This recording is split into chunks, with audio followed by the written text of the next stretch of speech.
Yes, this is my voice.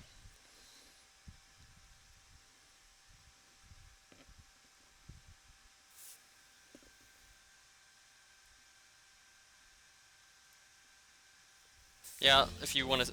Here, I'll put my friend code in the chat here. かかってきな。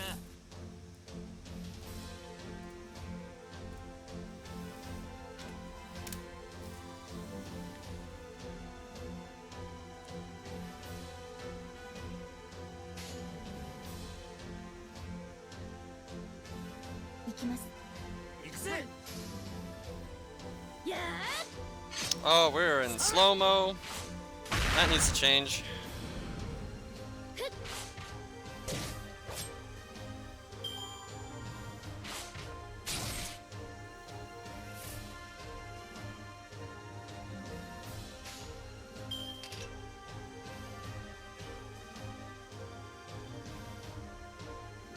ー、行きます。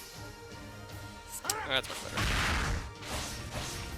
better. The main reason I made a new ult is because it's kind of difficult for me to stream my main account because, like, if there's a new story comes out or something like that, I want to record the boss fights like in a regular video format, so you know I can edit them and do like my normal stuff. I can't really do that if I stream it. And I would stream my other ult, but I want to do Shinjuku, like Agritha, the normal way, because I never recorded those bosses, so I want to record those bosses. But if once my ult is going to do like content that I've already recorded or something, then I probably will stream that ult instead. Because yeah, it does kind of suck, because I mean the early singularities are pretty boring. Let's see.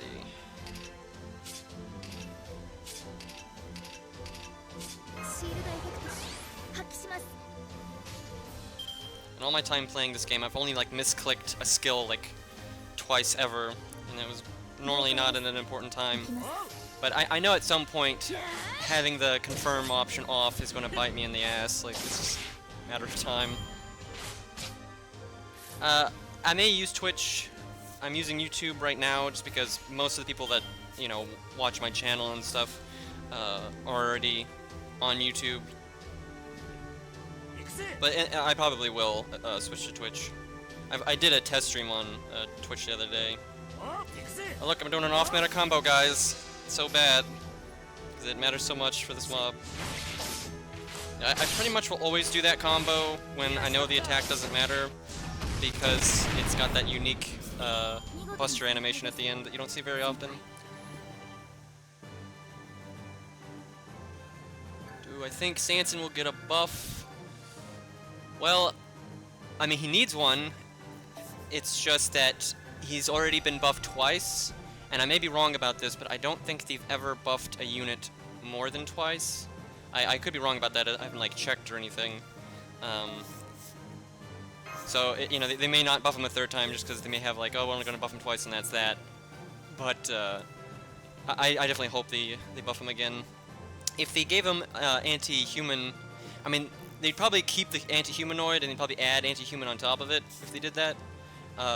He might actually be too good like that because against an evil rider servant boss, I mean, he would the amount of damage would be insane. And then if it was just a normal rider, he would still have very good damage. Like he would have his damage like if it was an evil rider now, all of the time. So that would be kind of nuts. Maybe not overpowered, I don't know, but I don't know if they want it to be that good.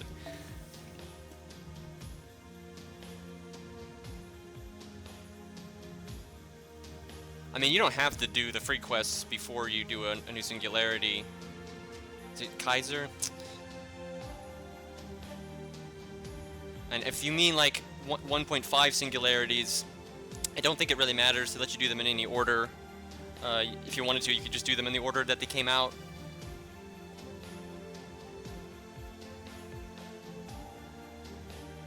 Man, I just realized how bad I'm going to be at pronouncing people's names. I've never been good at that, and I had like the two people that just said hi. I am so scared to try to say your names because I'm gonna fuck it up.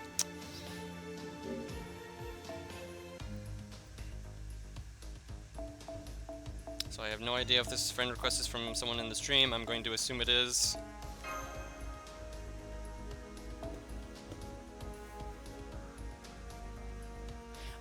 Yeah, Salem. I've heard a lot of people saying Salem was really bad or just a letdown, and I will say it wasn't like my favorite Singularity. And the bosses were kind of easy for the most part. The last couple are pretty cool from what I've seen. I haven't done the last one yet though, but I had fun. I had fun with it. I thought it was enjoyable. I don't think it's like the best Singularity they've ever done though, but for 1.5, Shinjuku, I think, and Agrath are probably my two favorites. Definitely Shinjuku though, I like that one a lot.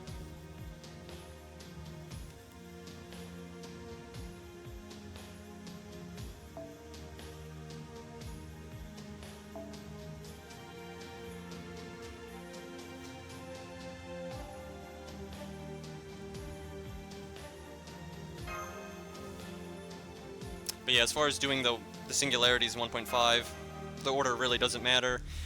If, for instance, if you're using Fuma or something, if you clear the singularity that he's from, you can do the NP upgrading quest for him. So if you care, like, that's worth doing. But you have to clear the whole story to unlock it. Yeah, I got Bull from like my first 10 summon out of FP. I'm probably, because I'm using only 1 to 3 stars, I am going to need some Berserkers because they're going to be the only way to deal with rulers. So I'm not sure who I'm going to go with though.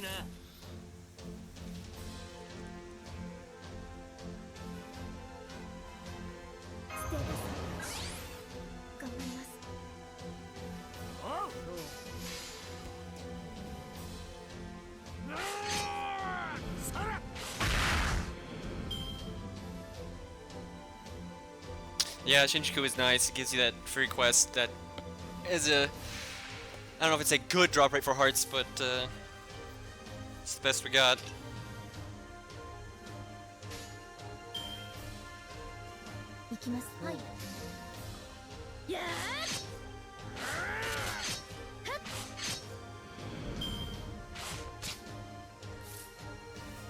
Yeah, Bull's got a lot of uses, and he really shines against bosses that have a high hit count, so that's how he gets his NP charge. And he can be good with like Waver, but we're not going to be using him on this account, so Bull may not be the best choice. Yeah, I'll check my friends list as soon as I'm done here.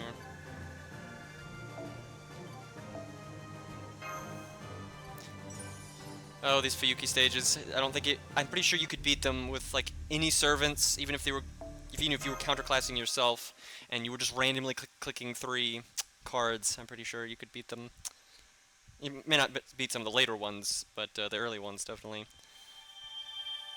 And you're probably not going to beat Saber Alter with a bunch of Lancers. I don't think that'll work.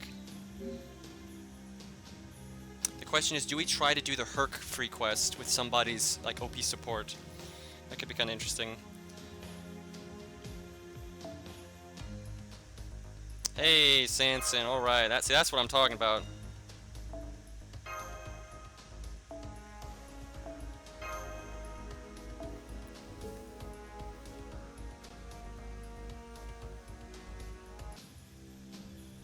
Oh yeah, Barbatos is going to get wrecked again. I remember those days.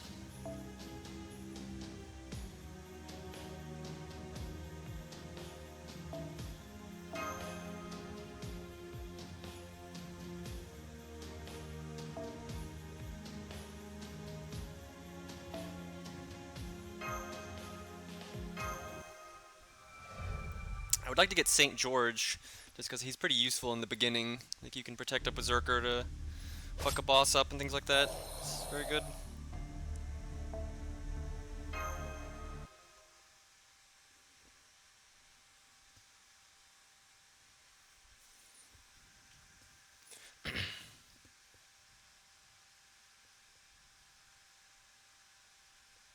Well, the odds of me getting him on this ult are unbelievably bad. If I got him, I don't know if I would do that or not. I mean, it'd be useful because it'd be the only Avenger I could possibly use. Yeah, I don't know if I would do that or not. Because obviously it's not... Normally people do these kind of runs because it's like, you're using servants that anybody can have. And Angria is not exactly a servant anyone can have. I mean, you can, but it'll take a while. Probably just leave it up to the stream. And, I mean, he's not that useful. It's like there's a few times. And if he's your only Avenger, he might be okay, I guess.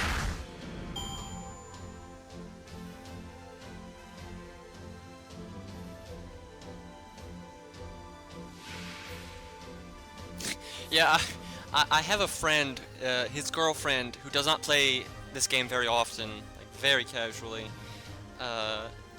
Like did like 2 or 3, you know, FP pulls or whatever, and immediately got Angria, and she didn't even know like that it mattered. That was actually, and that was before I had gotten Angria, and I'd been playing for like a year.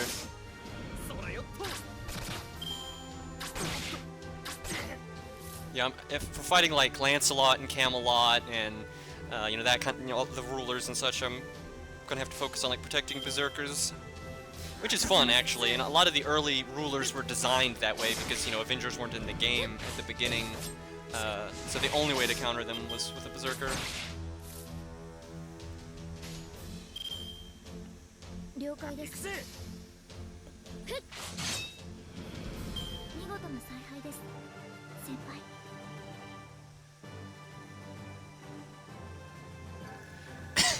Yeah, I'm pretty sure there are some emulators that are on PC that are working now. We totally just skipped level 3, but I don't have them, so I'm on phone.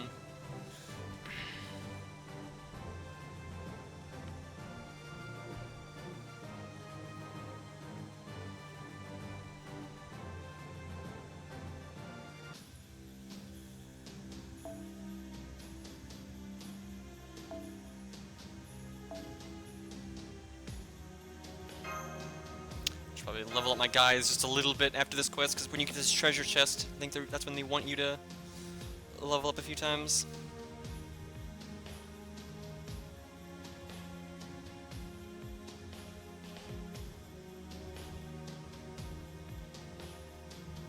Let's see, I did the tutorial summon, and then I just, you know, stopped completely. I didn't like re-roll or anything, but then I've done the free 10 summon you get for like 2 days, I think, and I got the login rewards, and then when I just started the stream, I did, I think, 3 FP summons. I haven't done any court summons yet. Sure, I can be everybody's boyfriend, we'll just go with that. I'm available.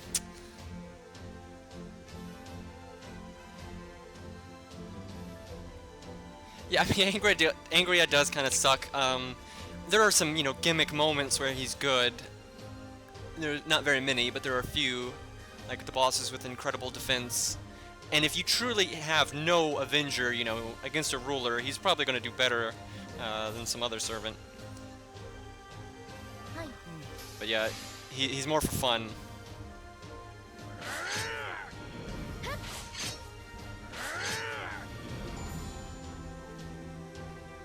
That's true, he is good against beasts, kind of. And I don't know if I've ever even seen it, but I know like his NP, the damage multiplier based on, you know, the health lost, the multiplier does not get any bigger until it gets all the way to NP 5.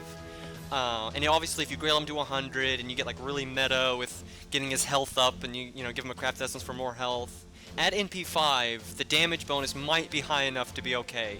But, I mean, good luck getting him to NP 5, then you also have to grail him to 100 and all. I mean, there's no way it's actually worth it.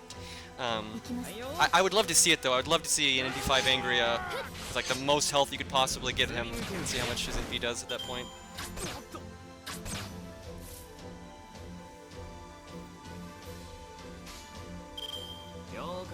That guy that makes, like, a lot of meme-y FGO content, so like the Angria meta video. I love that guy's stuff. He's like he's killed so many stupid things with Angria. It's ridiculous. Hello, Ruby.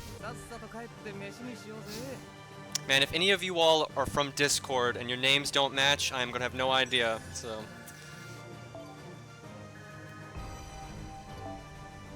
I mean, if you're your name matches, but your icon doesn't, I still may not recognize you, so I'm terrible.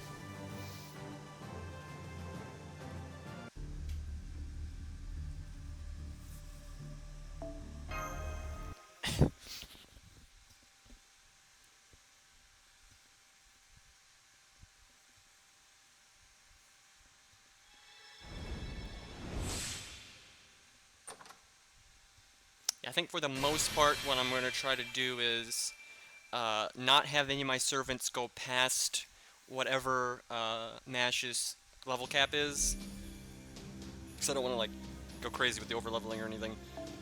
ついにこたつをめぐる報酬獲得です。大切にしましょうね。報酬獲得です。 Seeing how I'm sticking to 3 stars, pretty much every time I get 30 quartz, I should probably just summon just to get craft essences and such. ようこそダヴィンチちゃんの強化ラボへ。今日ものんびり始めようか。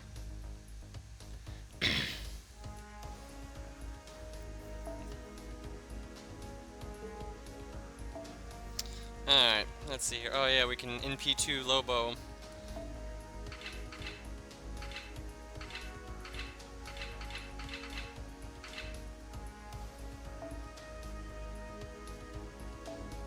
Yeah, my tutorial summon was really good. I didn't have to reroll or anything, just got really lucky.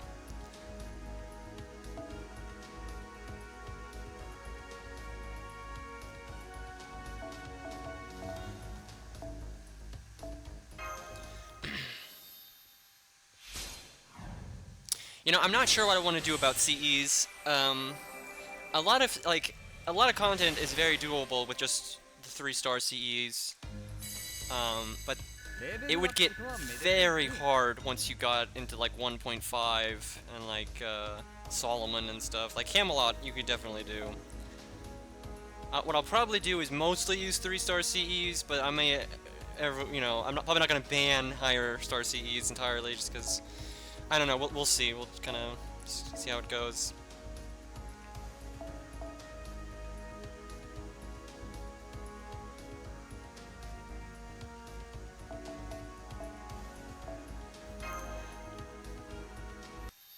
Yeah, kind of a wasted super success there. I didn't actually realize that happened. I wasn't paying attention.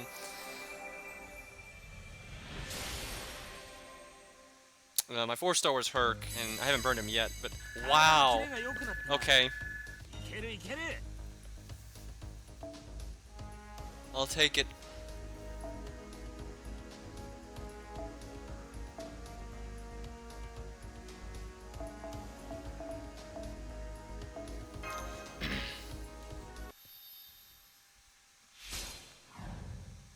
There are some really good 3-star CEs, like, Ryudo Temple when it's limit broke. I mean, I'm gonna just assume all of them are limit broken. But Ryudo Temple, the Jeweled Sword, they're Leyline. You can get a lot done with them, but like, I mean, I'll probably stick 3 stars for a good while, and we'll just see how it goes.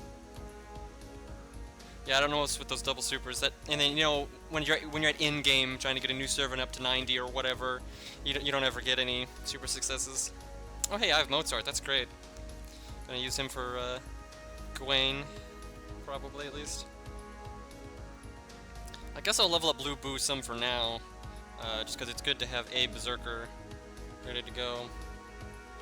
I have actually never used Lu Bu ever. It's like I know he's 3-star Berserkers aren't that great generally. He's one of the better ones though, but I've never actually leveled him on any of my accounts.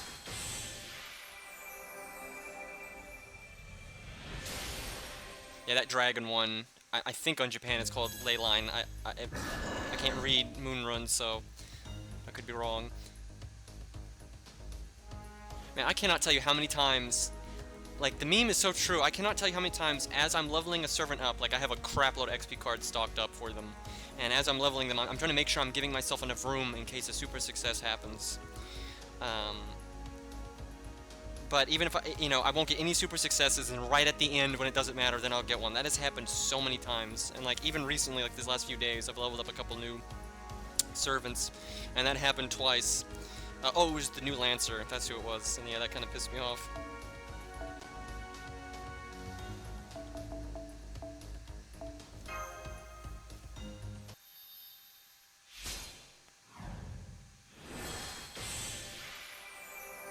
Well, I actually want to get SSRs because then I can burn them to get the Mystic Codes. So, because I really want that Mystic Code that gives you guts, and, you know, and the crit stars and all that. I really like using that one at the end of Camelot, so I'm hoping to get it by then. Yeah, my SSR luck is absurd. I actually feel bad about it. Like, it's crazy. I mean, you know, I don't have as many as some people, but still. I mean, Merlin is kind of in a video.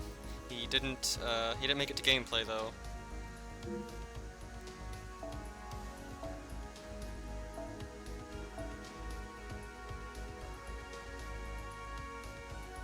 Is Lu Bu in a party? What the heck? I didn't think I locked him. Oh, he must be on my support.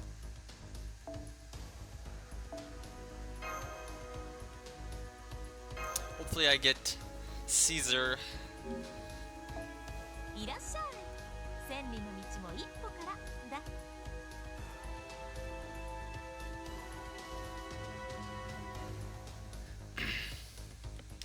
Yeah, not all of them are event locked. A lot of them you can get with rare prisms, which is why, like I said, I want to get some SSRs just so I can burn them.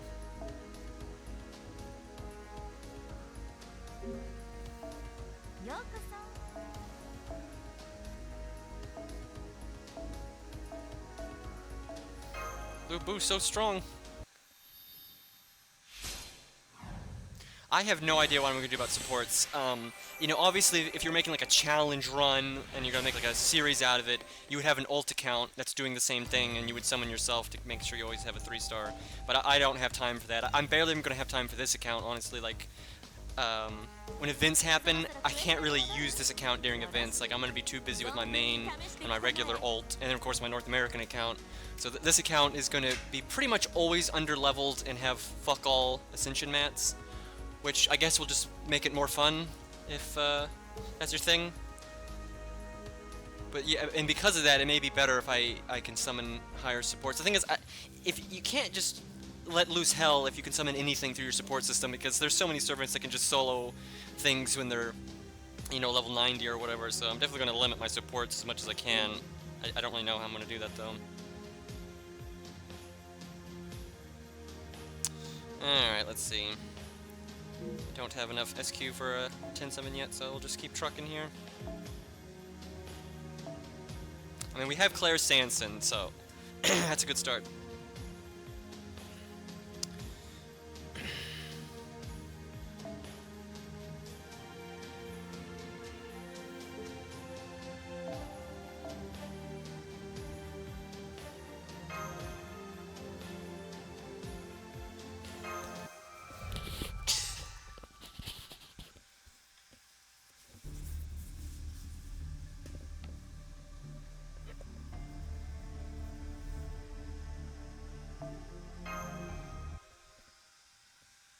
Claire is getting so much FP right now.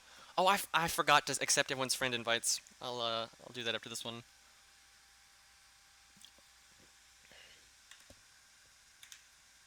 Now, if only I can get Sanson. I may not be able to level him on this account though, just because how sparsely I'll be able to farm on this account. I really need to put my XP where it matters. And once we get further into the game, you know, I may do a little bit of farming off stream every once in a while, but I really just don't have time. You know, I've already got 3 accounts and everything, so.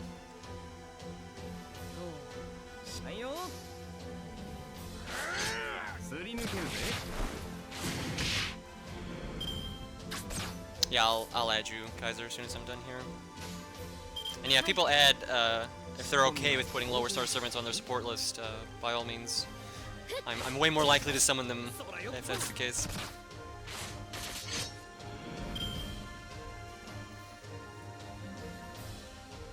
I'm very excited to get to Camelot on this account. I know that's a good ways off, but I always enjoy doing Camelot a lot, and haven't done it in quite a long time.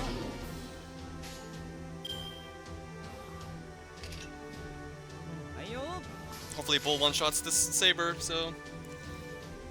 Nope. Oh, okay. Way off meta now. Confirmed worst player. See, I could have had bold buff and all that. はい We're so off meta, boys. いや Yeah, I'd definitely be more willing to summon a low star servant that's been grailed before I would summon a 4 or 5 star. It's just gonna, I guess, depend on what I'm doing, really. I'm interested to see, I may, just for shits and giggles, do the Hercules free quest. And obviously my servants can't do it at all, and I'll try to summon someone's servant that, like, maybe you wouldn't think would normally solo content, and see if I can solo that Herc, or something like that. Oh yeah, let me grab some people here. Hey, we got a Gundam. Oh, see, I like this guy right here. We got Billy and Koo, yeah, good taste, sir. And there's a Gwaine, yeah. Fergus, very nice. Protoku, yeah. See, you all got great taste. And look at all these Gramps. Look at all these Gramps. And another Sanson. See, my channel clearly attracts a certain kind of player.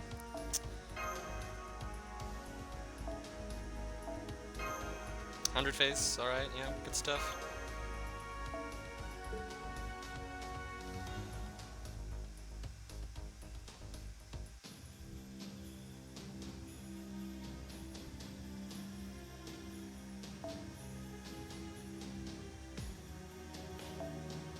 I swear I will summon other people's supports other than Claire.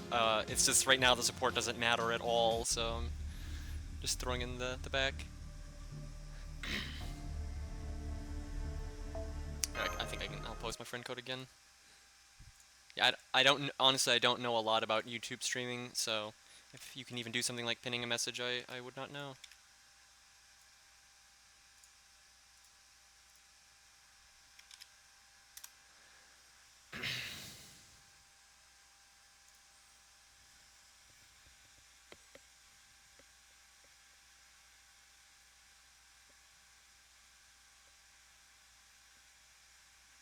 This loading screen, though. I'm a little worried about this app. This is not the app I normally use to play an ult account, and it doesn't run quite as well. It's a little shaky, so... I mean, I was not even paying attention to what we were fighting. Let's see if Bull can fuck her up. 発揮します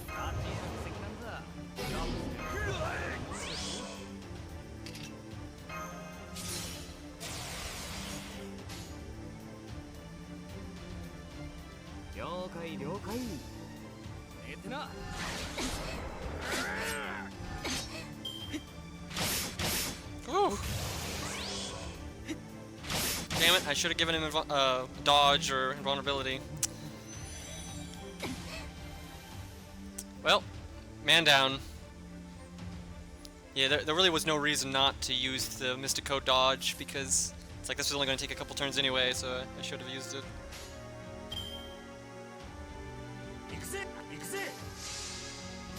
Yeah, Berserker life. Yeah, because I could have bought him 2 turns. Smash, shield skill, and the Mystic Code. Actually, I didn't think it mattered.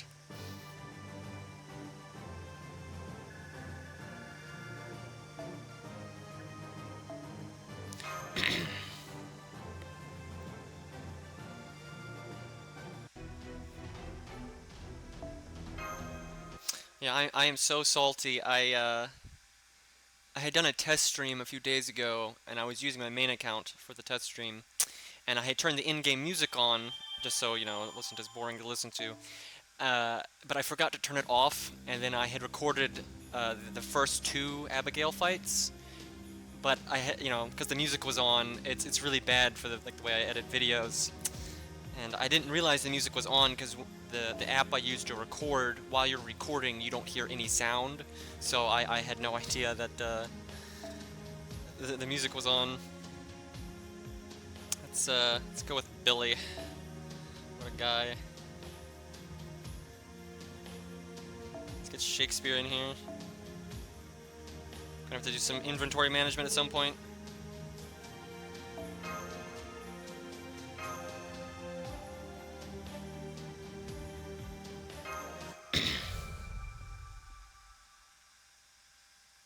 Yeah, if you're playing the Japanese version, you can't read the menus. If you go to My Room, the third option from the bottom is the options menu, and there's a slider for your music, voice, sound effect, and you can just turn the music down. That's how I do my videos. I turn the music off, but I keep the sound effects and voice on.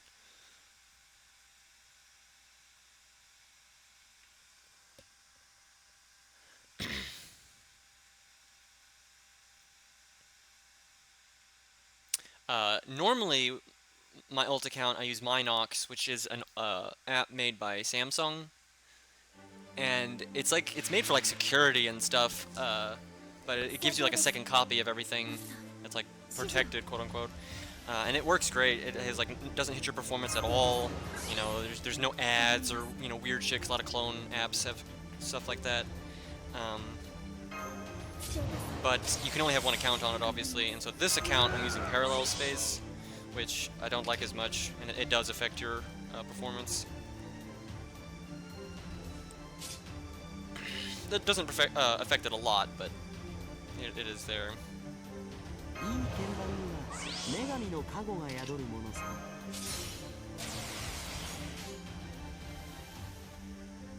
そこは弱く。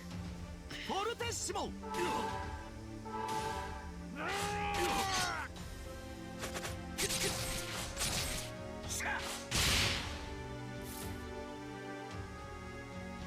Yeah, I love leveling up 3 stars. I haven't leveled the last 3 or gold servant I leveled was that new Lancer, but I hadn't leveled one in a long time. I'm pretty much trying to get all of the 3 stars, or 1 to 3 stars up. そこは弱く。デクレッシェンド。戦闘終了。なんとかなりましたね。 And the way low stars are supposed to be used is like to augment, your team. They're expecting you normally to have some SSRs in there and whatnot, and they give you like nice options to kind of fill out the holes in your roster. But obviously you can do the content with nothing but low stars. But I really enjoy it because it makes a lot of the bosses that aren't like big bad bosses like Gwen or something. It can make them still kind of fun and interesting because you can't like just bulldoze them super quickly. Although sometimes you can. There are some low star setups that can counter bosses really hard. Did I say Shakespeare instead of Mozart? Alright, let me grab some of these. Oh wow, I have a whole bunch of friend requests now. I don't have a lot of slots right now. I'm gonna have to be a little bit picky. I'm totally grabbing this Angria though. That is amazing. That is amazing. In fact, somebody did that. That is amazing. I'll pretty much add anyone that wants to be added, but your friends' slots are based on your master level. My master level is obviously very low right now, so I can't take very many people. So right now I'm probably going to prioritize people that have low star servants and such. Oh, I saw 100 coup there. Good man. You gotta get that protection from arrows up though. Get that to 10. That's when you really get OP. But yeah, like I said, I swear I will add you guys. It's just I gotta be a bit picky just for now. I wonder if Angry I can handle that Herc in the free quest. I might try that. I mean, he's level 100, so probably. Let's see. I have no idea what I'm looking like on. Okay, so we need 5 more SQ.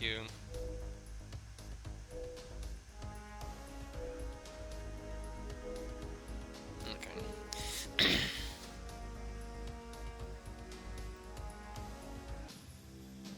Oh yeah, I'll have to add that Mordred just because I like Mordred a lot.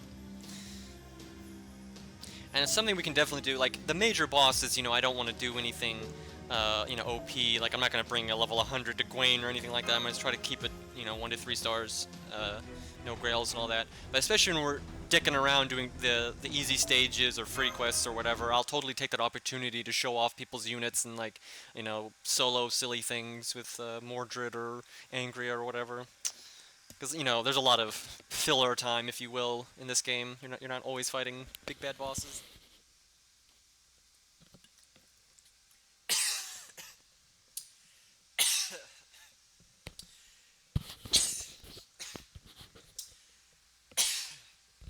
Excuse me, I just swallowed water down the wrong tube there. I totally should have muted my mic for that.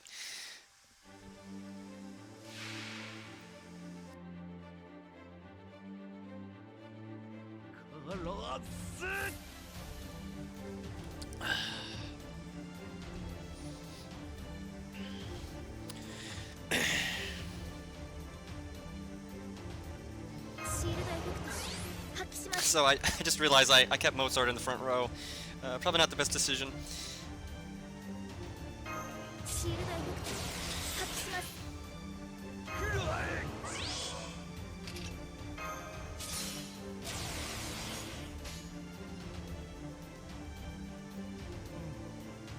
Let's go to town on this guy. It's probably way overkill.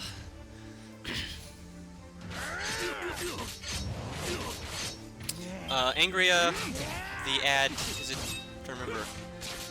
It's either add him in the K event or the Fate Zero event. I think it's the K event. I may be wrong.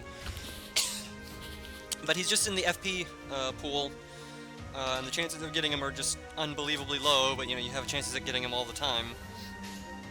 He is far rarer than a 5-star.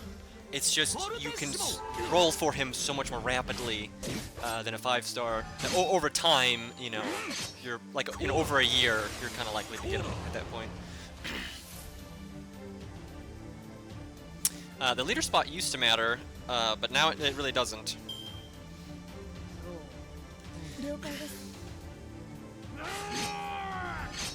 I am streaming using an app called Sideswipe, which basically I can see what my phone is doing on my computer, and then I'm using OBS, and I am capturing that like preview on my computer screen, and that's what I'm streaming. Because I'm actually playing on the phone, but Sideswipe kind of like you can put it on your computer screen. It's like mirroring.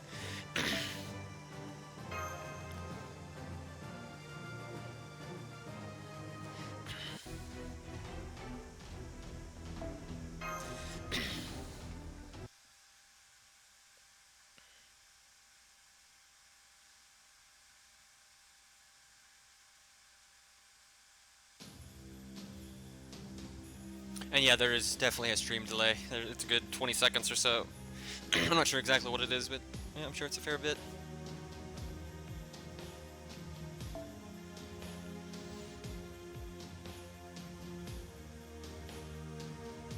Hey, Saint G, that's what I'm talking about. If only it was like level 4, but I guess level 1 is probably good enough. I don't even know what that craft essence is. You used to not be able to put the support in your leader slot, but now you can, because leader slot don't really do nothing.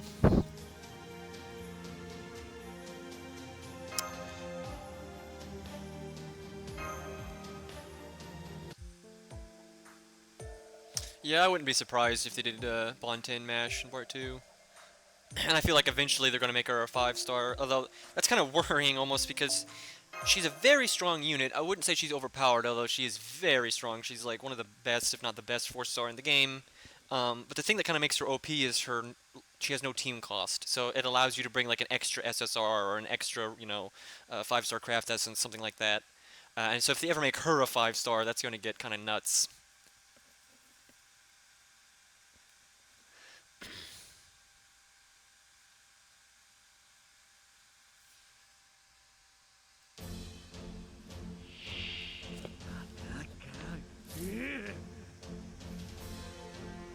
Ah, this guy has a taunt CE. Oh, that's right. I know what this CE is. It's actually pretty good for St. George. Especially if you, like, manipulate when he enters the field or if it's a boss fight or something.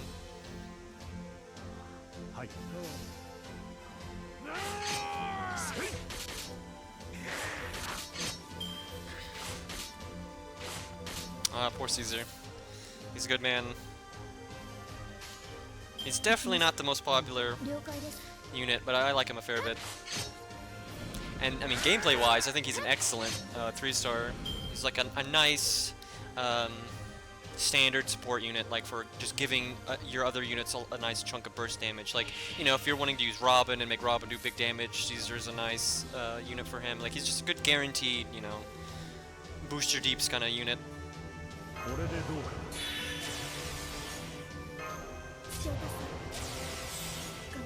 St. George gonna eat all the damage here. お任せを。ほっ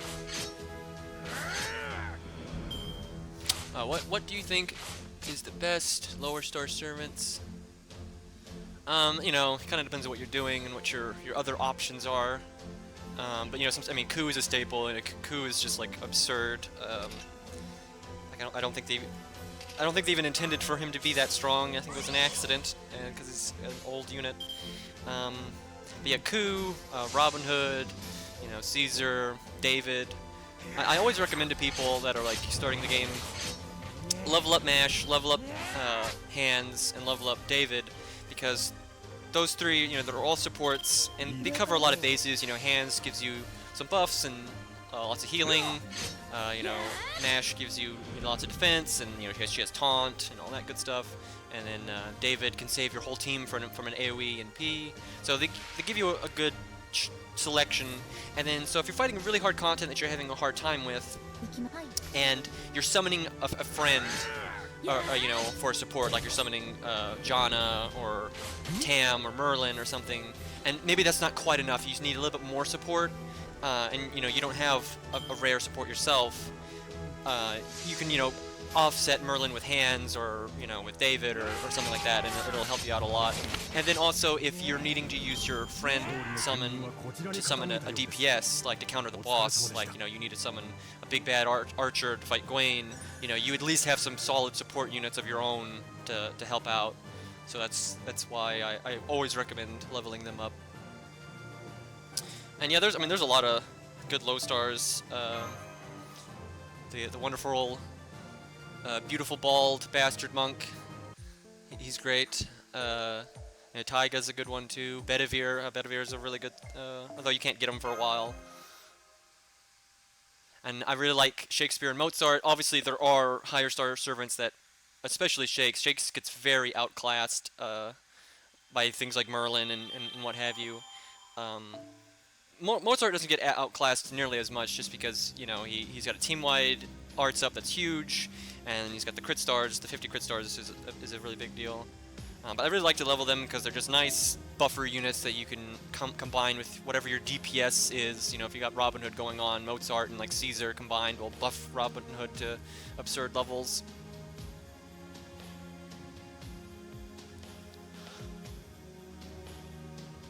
Thoughts on Duromon and Hector? I have not used either of them a lot. Duromon is rather inferior to a lot of the other 3-star Lancers. He's not terrible though by any means. I mean, he's, you know, if you need a single target nuker, you know, just get in there and do some damage to an archer boss, you know, he's got a good NP for that. You know, it hits decently hard because you can upgrade it, and he removes the target's buffs, which is actually very nice. That's his best thing, really, is being able to remove the target's buffs. And then, you know, if it does happen to be a female boss, the attack down is a pretty big deal. But you know, that second skill literally does nothing if it's a male unit, so he's definitely on the niche side. But you know, if you like him a lot and you just want a good single target Lancer to kill an archer boss, he can fill that role. And then Hector's pretty good for farming, really. You know, it's just AOE. Doesn't build NP super quickly though. But the NP buff is nice. I've talked about this many times, so I may be boring some people, but you know, the way buffs stack, you get more out of your buffs if you've got different buffs. So if you're using a whole bunch of the same buff, you know, they do stack, but you will get more out of it if you're stacking different kinds of buffs. And NP up is fairly rare. It's getting more common now because they're adding more units with it. But NP up, especially on low star servants, is a rare buff. You know, where like charisma, attack up, you know, that kind of stuff is very common.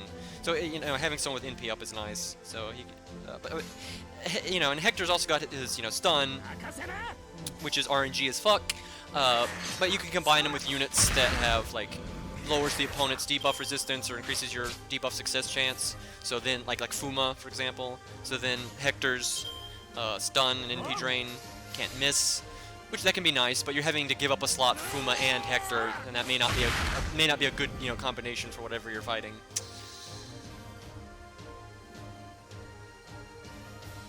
And yeah, Hosean, or if I say his name, Hosen. He's amazing. He's a great 3-star.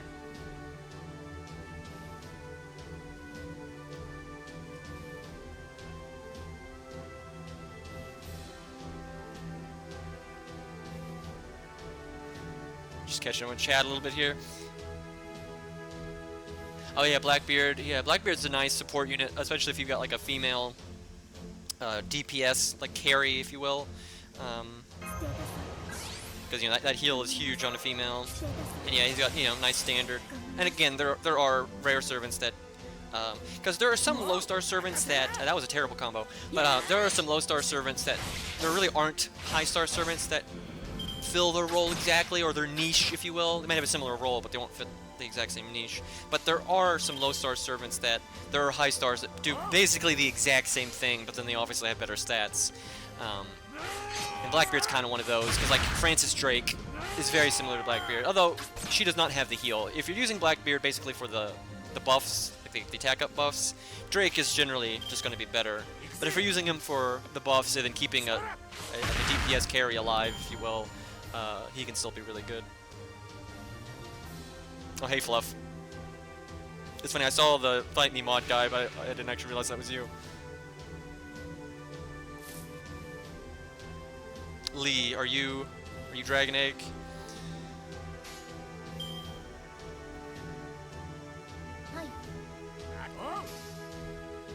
I assume so.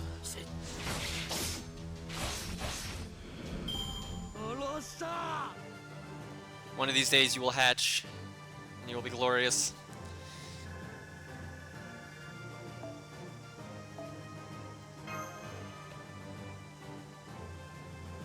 How you doing, White?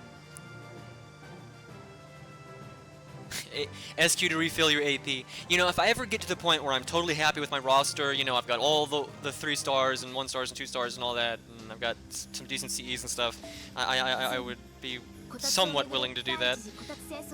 But like I said, I probably won't play this account enough for that to be too big of an issue. Let's see, I should probably do a bit of inventory management here.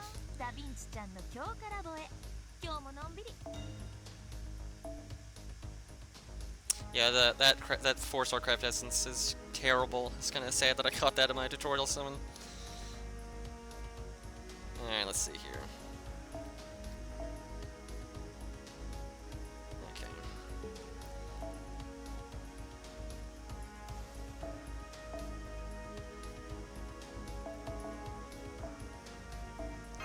This is one of the 1-star craft essences I like to have up, just because sometimes your team cost is, you know, literally 1 point away from being capped, and you have a craft essence slot open, so you can just slap this on somebody, it's not too bad.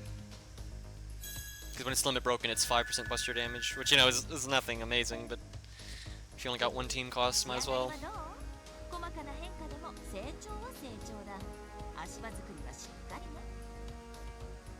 Honestly,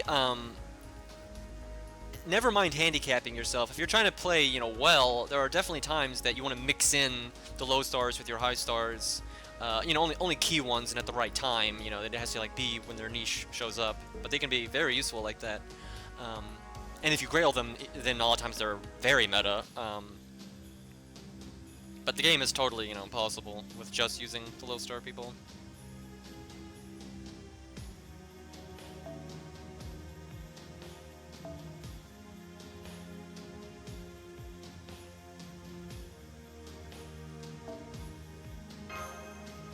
I'm glad Fuyuki is so easy right now because I'm paying more attention to chat than the game.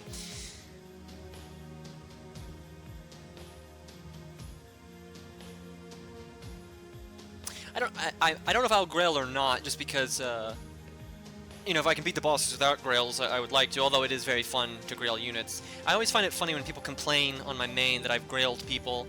It's like, I'm not gonna not grail my favorite characters just because you don't like it and you don't think it's like legit enough. It's like, I like them, I'm going to grail them. And you know, I've said this on my Discord a few times, I don't just grail units that I like. I mean, I don't ever grail units I don't like. I try to find a balance between how much I like them and how much they need the grails. Like for instance, in Kidu and Mordred, I like a lot. They're very high on my favorite characters list, but they don't need the grails at all, so I don't grail them. Because I mean, they're level 90 by default. Like who cares? Where Billy the Kid and Sanson, who I like about the same as them, but maybe a little bit less. It kind of varies. But I will grail them because they need the stats, a lot more.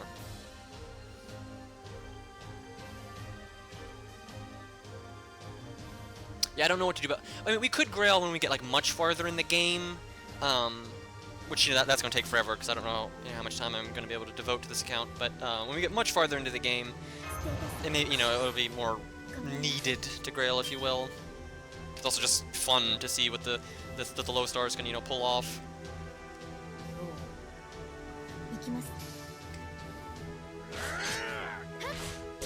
Yes, Fluff, you are definitely a rebellious teen. What do I like about Sanson? I think he's pretty well done, like in terms of like representing his real life counterpart. I think they've got some like really fun, subtle nods to the real person. Like for example, the real guy originally didn't want to be an executioner. His father was the head executioner, but he wanted to be a doctor, so he was practicing medicine. He became an executioner because his father became ill, and the family needed monies, so he took over the family business. But he has medical knowledge, and because of that, he's got the heal in game, which I think that's really cool. The one thing they changed about him quite a bit from his real life self is his appearance is more akin to what his son would look like, and also he did not kill Maria Antoinette. His son did. He's the one that his son executed her. His son has basically the same name as him. It's just I think Henry Sanson instead of Charles Henry Sanson. So they kind of fused the two. He's got he's said to be the father one, but he's got the accomplishment of killing Marie Antoinette, which his son did, and then he kind of looks like what you would imagine his son to look like. And they just did a good job representing his character. He was a fairly conflicted man. He really cared for the common folk. He would offer his medical services to people for free. But he also was, because of his status, he was well known amongst the nobility, and he was friends with a lot of the nobles. So during the whole French Revolution, he was very conflicted about the whole thing. So he's a really interesting historical figure that I think they did a good job representing in game. I like his voice actor a lot. I wish he didn't suck so much, but them the breaks. See, I'm way behind on chat now. So some people, if the mods can like repeat some of the interesting questions that I missed, that might be helpful.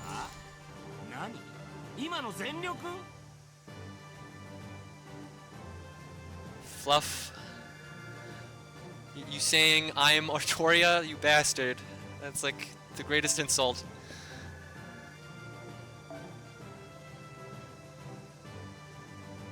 I really want to get Caesar, Cairo. That's a really helpful one to get early on. Billy the Kid is really good once you get his Noble Phantasm upgraded. Before that, he's not terrible. He's definitely not like a shitty unit, but the other 3-star archers kind of outclass him. His gimmick is kind of hard to work with because he doesn't have a star absorb skill, and his default attack is fairly low. So once you rank up his skills quite a lot and you get his NP upgraded, he's pretty awesome because he can turn 1 NP so easily. And once his NP is upgraded, that's a lot of damage you can just throw out of the blue. So that's very useful.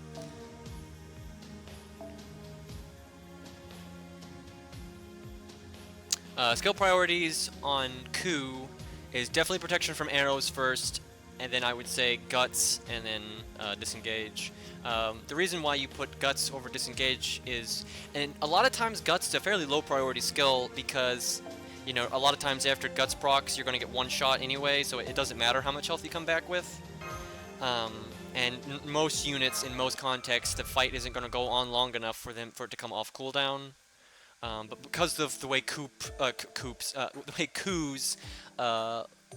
looping works, he can survive long enough to get Guts again.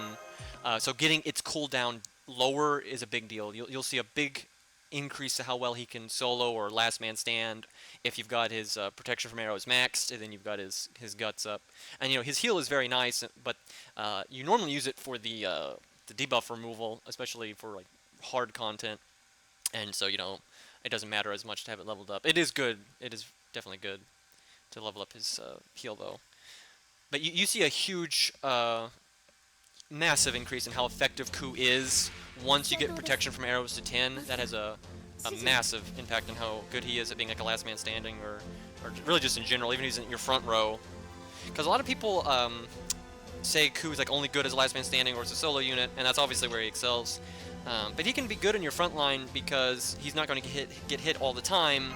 But anytime he does get hit, he's basically deleting whatever the boss or trash mob did. If it hits him, it does nothing.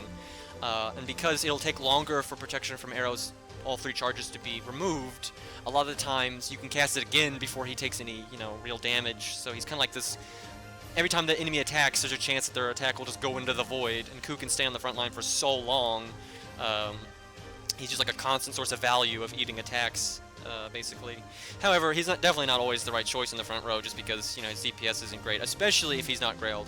And that's one of the big reasons I grailed him, because when I was new to the game, I didn't know a whole lot about it and yada yada. I don't know why I did that combo, but I was like, he's really good on the front row for eating attacks, but his attack is so low, he's not contributing a lot. And I like him; he's like my favorite character ever. So I was like, if I grail him a bunch, then his attacks will be really, more useful while he's in the front. So.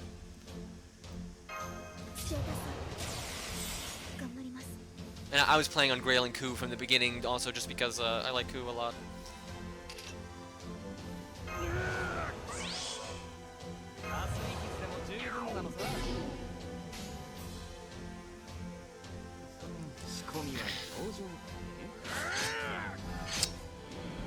Yeah, best CE for Ku, it varies so much. It changes on like what boss you're fighting, or if you're using him in a team context or a last man standing context. Like, it's all over the place. Because I switched, like, Golden Sumo is the most like safe bet, because it may not be the best value, but it's never poor value. Golden Sumo is always good. And sometimes I think it's called 2 goddesses, 1 leg, or no, it's 2 goddesses, 3 legs, I think.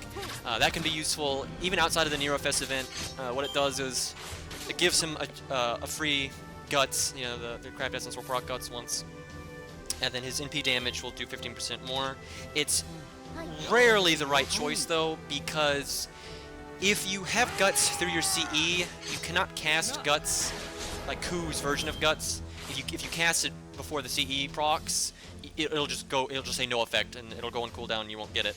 And because of that, you cannot cast your guts ahead of time, because a big thing with Ku, when soloing at least, is to cast guts ahead of time, so it procs on the last turn that it would have lasted, so that way you get like a lot of its cooldown back. So it's going to come off cooldown rather soon. And you can't do that when the Craft Essence is on you. So there's a lot of like diminishing returns there. If you still can last more turns with the guts Craft Essence, but it also lowers your damage a lot. So it's really only meta if you need stall over damage. Like for whatever is going on with the boss mechanics, if you need like maximum stall, that's when you want a gut CE. And I like the 2 goddesses 3 legs one, because its secondary effect at least does something. It increases your NP damage by 15%, so that's helpful. And then Imaginary Round can be really, really good. Especially if you limit break it. If you limit break it, it's like phenomenal. And that one is good because it's a large damage increase when you're doing your Noble Phantasm big time, and pretty much anytime Ku does a Noble Phantasm, he uses 2 quick cards, which gives you a quick chain, so you get stars, and then the Imaginary Round increases your star generation, specifically for quick cards. So you get some really nice burst damage off your NP, and you make a lot of crit stars, so that one is really nice. But Golden Sumo is the standard safe bet.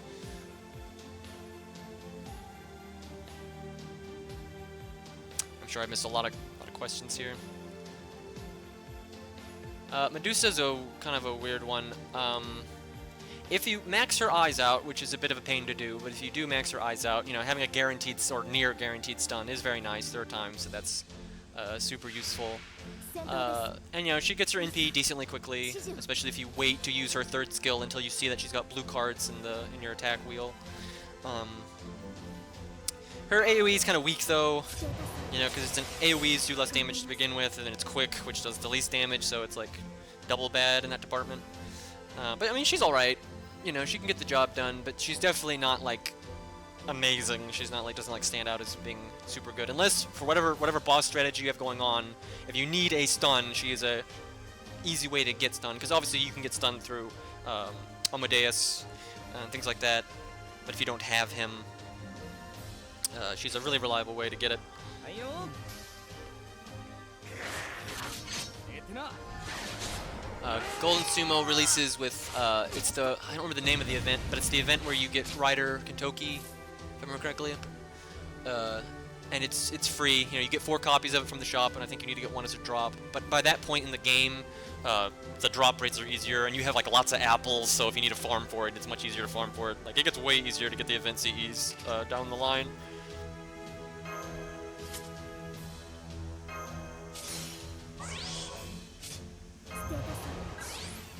頑張ります行きます Just realized I'm fighting a bunch of Lancers, and I have Robin Hood here. Well, GG. そこだよっと Oh yeah, and Golden Sumo increases your attack by 15%, just like all the time. It's just a flat 15% increase. And then the unit starts off with 50% NP gain. So it gives you some short-term use with the NP gain, and then you got the long-term value that is always there with the attack up. So it's just, you know, it's not that's always the best CE, but it's a good option, pretty much always.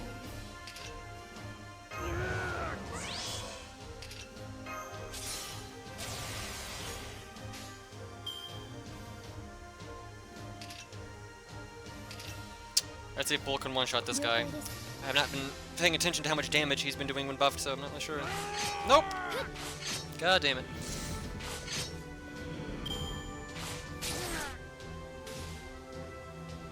Oh, right, someone just asked, which is better, Rider Santa, like Santa Altar, or Rider Kentoki, and I would say Rider Kentoki, unless you're farming and need, like, specifically AoE, because Rider Kentoki is single target, whereas Santa Altar is an AoE. But Rider Kentoki is way better than her overall, especially for boss nuking. Like, he is well ahead of her. Man, this Robin Hood is sticking up the team like a turd here. 了解そこだよっとおっと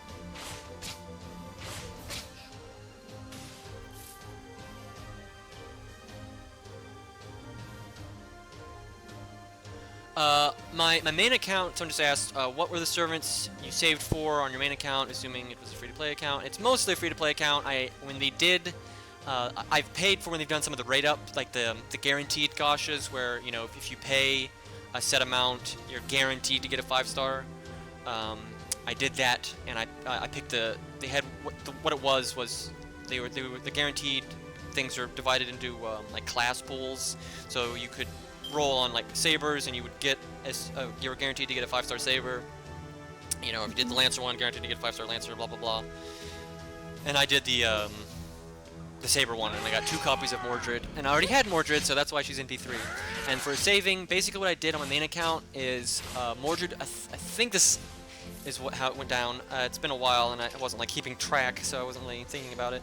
But Mordred was because I had originally played a different account actually, but I wasn't that far into the game. Because I started the game, I didn't know what rerolling was. Then I realized what rerolling was, and then Mordred was rated up, so I was like, okay, I'm gonna make a new account, and I'm gonna reroll and get Mordred. So I did that. And then I saved. I think pretty much from that point. I saved up until Enkidu came out, and I was at that time I was saving for Arthur, which I had no idea when Arthur was going to be added, but I knew he was going to be added eventually. So I was just saving up for months. And then when Enkidu was added, I was like, I might do a 10 roll for Enkidu, because I do like Enkidu a lot. And I remember when I did 1 ticket, just 1 summon ticket, and I got Enkidu. Just boom, that was one of the luckiest moments I've had. So I was like, okay, GG. So then when King of Saiyan got rated up, the SQ I was going to use for Enkidu, I used on King of Saiyan instead, which I think I did 2 10 summons, and I got Waver and King of Saiyan, which was just stupid lucky. I was not going to do more than 2 10 summons. I was only going to do 2, because Arthur was my priority. Which is funny, it was very good that I didn't roll more than that, because Arthur got rated up not too long after that. So then I kept saving my SQ, and when Arthur came around, I think I had like 770 SQ or something. And then I got Arthur to NP3, and I got a few other things during that. And then I did the guarantee Gasha, and I did another guarantee Gasha, and then I've used SQ just randomly here and there since then. I haven't been saving as much just because I have pretty much everything I want, so I kind of just do whatever. I really want Columbus though. The last time I blew my SQ was actually trying to get the bald bastard. I wanted him really badly, and I had terrible luck. It took hundreds of SQ to get him. It was really stupid.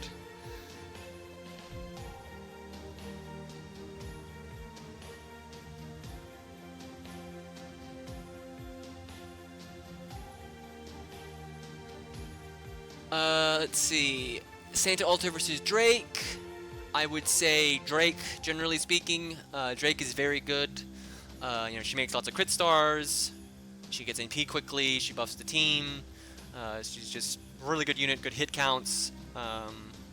Santa Alta is not bad, but she's very much a budget, AoE rider. She's not like anything you gotta write home about. Let's see. Used for Zig on his own. If you're not using Zig, if you're not using St. George, Zig is not the best thing ever. He can be a decent AoE saber. He's tanky, if what you're fighting has a debuff that's really annoying, like Scath has that debuff where she seals your NP. He can remove the debuff on his own, which that can be useful. But generally speaking, Zig without St. George is pretty It's not great. He's not like the worst thing ever. People exaggerate how bad he is. Since his buffs, mind you, before his buffs, he was pretty fucking bad, but now he's pretty decent. He makes a decent AoE saber. Guard effectiveness versus card performance. I may be wrong about this. If I remember correctly, if it says like increase art performance, it'll make the art cards do more damage and then generate more NP. And then if it's quick performance, it'll be more quick damage and more critical stars from specifically quick cards. I don't know if effectiveness versus performance is any different than that, though.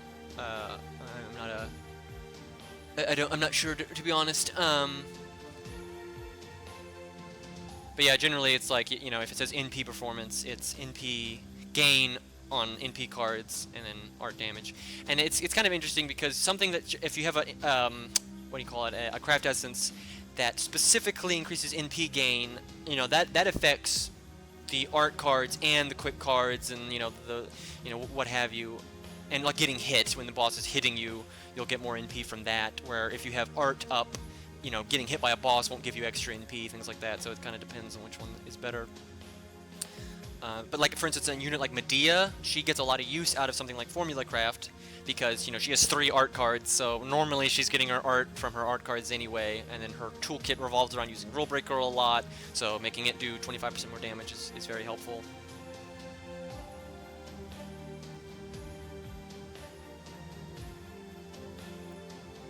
I messed around a little bit with if increasing quick performance also increases its NP gain, and I didn't notice any difference. But the unit I was using, I don't know if it even had that great an NP gain to begin with, and I did not test it with any seriousness, so I honestly don't know if it increases NP gain for quick cards or not. I didn't test that very thoroughly at all. I'm sure you can look it up on the internet somewhere. I'm sure there's the info was out there.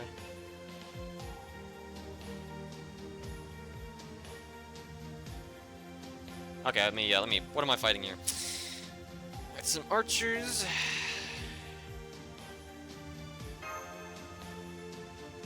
I should probably level Bull up. I just realized he's level 1. That would explain why he's... Because there's a pretty big difference, honestly, between level like 5 and level 1. I get the one, at least at this point in the game, there is.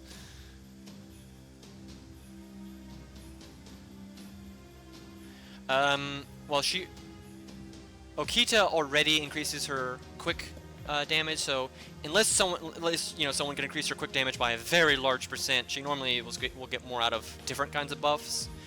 So like a good person to support her, if you're talking like a budget support, Caesar is a good example, because then she gives herself quick up, Caesar gives her NP up and attack up, so then her NP is now going to hit, crazy fucking hard, and she makes lots of crit stars, and Caesar gives a crit damage buff, so Caesar and her have good synergy, they're both sabers, so if you're fighting a Lancer boss, they're both strong, so like, Caesar's a great budget support for Okita, like, super awesome. You could give her someone that increases her star generation. I've not really used Okita much at all. I doubt that's the meta way to go with it. But I'm not like an authority on Okita. 翔太さん頑張ります 行くぜ I will say, just from dicking around, I found if you have Shakespeare's third skill leveled up fairly high, which, his third skill increases a unit's NP by 20% and then makes them generate more critical stars. Using that with Darius is awesome, like, because Darius's NP has a very high hit count, and even though it's a buster with the buff from Shakes, he'll basically, do his AoE, do a bunch of damage, and then make a huge amount of crit stars, kind of like how, like, Berserker Lot would and things like that. It's pretty cool. I think I did that when I was doing that gimmick, I don't know if it's really a gimmick boss, but that boss battle in Salem, when you fight all the Janas with Arkumos, how do we say his name? Whatever, ruler guy, Shiro, Kotomine dude. 了解です 行くぜ I'm pretty sure in that fight I did the Darius AoE thing. It was pretty useful. Oh, sorry, I missed some questions here. What was your question there? Yeah, I'm spending so much time answering one question, I'm missing the other ones. So but feel free to repeat questions. I'm not like ignoring anyone. I'm not intending to ignore anyone, sorry.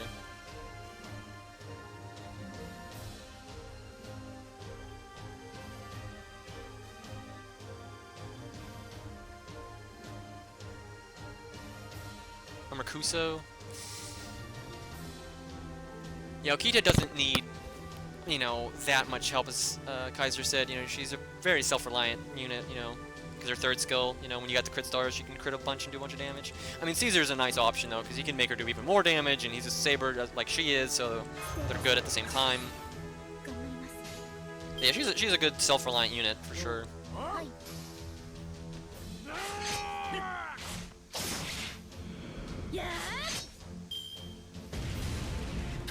And I'll try to stream as often as I mean, I can say as often as I can. I gotta edit videos and do other things too, but I'll try to stream a fair bit. And so if I miss any questions now, I hopefully can get them down the line. んじゃあなぶちかますかね How did I not side with you, Fluff? What happened? Did I contradict you? And by all means, people, do not take my word as gospel. I am far more knowledgeable on some units than others, and like certain things and other things. So, I'll give my best, advice based off what I know, but it's not necessarily going to be gospel or anything. 殺した Waver is your budget support, yeah. Yeah, it's funny. A lot of people have forgotten that Waver is as good as he is, because Merlin has been overshadowing a lot. But I mean, Waver is still better than pretty much everyone else other than Merlin. Like he's really fucking strong. That's why I don't use him very often. I try to. Although I do like Waver as a character, he's awesome. So I'm happy when I can use him, but I try not to, because he's not as broken as Merlin. He doesn't like. He doesn't like result in devastating damage out of nowhere, but it's like he works on any team comp. He is such an easy support to work into any team comp. He's good with buster units, he's good with quick units, he's good with art units, he's good, and he gives you that huge defense up, and if for whatever reason you're like, oh, this NP would be so useful right now, he can like guarantee that unit gets their NP. So I mean, he is super influential. He's like crazy OP. Like just because you're not as OP as Merlin doesn't mean you're not OP. Okay, no, we do not want to put him in the back here. We want him in the front. I don't want him fighting, but it's caster, so. Wait, did I already get the XP? Because I know this was like I was doing a stage that gives XP at the end of it. Okay, no, I haven't done it yet. I'll level up once I get those.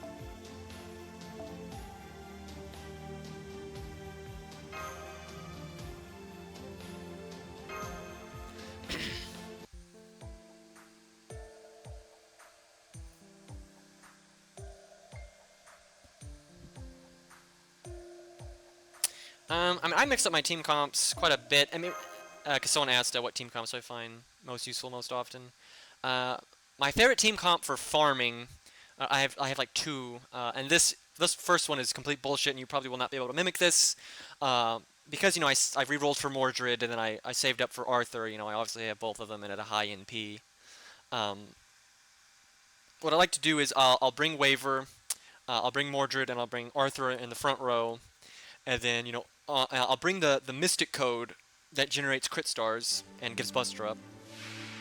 And then a lot of times I'll give Waver, it's called like Golden Carp, I think is the name of the CE, which what it does is, as soon as the unit hits the field, they make 20 crit stars. So on the first turn, I can like, you know, guarantee have all crits. So I use all these mega crits, and if I need to, you can use Instinct on Mordred and Arthur. Like if you don't have that Mystic Code I spoke of, you could use their Instinct skills to combine with the Golden Carp CE to get a bunch of crit stars in the first turn. Or if you don't have Golden Carp, but you have the Mystic Code, you know, same thing. And so your first turn, you do a whole bunch of huge crits, and then the second turn, Mordred NPs, because she's going to have her NP because she's got you know, a self-charging NP skill. You give her a Craft Essence to start off with NP, and then Waver's there to buff to give her NP, so she's got her NP. She wipes Wave 2 with her NP, and then Arthur, same thing, he's got a self-charge NP skill, and so he wipes Wave 3 with his. I love that for farming because it's just so easy and just kills anything in 3 turns. Then sometimes what I do is I'll summon my Gilgamesh from my ult account. I'll put a Craft Essence on him where he can use his self-charging NP skill, so he can NP turn 1, and then give a Craft Essence that's got high NP on it, like, you know, K-Scope or whatever the Sakura one is, the 4-star one. When you limit break it, it gives 75% NP charge. And I'll give, you know, those to Mordred and Arthur. So basically all 3 of them can NP on the first turn. So, you know, you use 1 AoE NP per stage. That's like, it's amazing for farming. Like, you can get XP super fast that way. Oh, we're fighting Ku. I didn't realize that.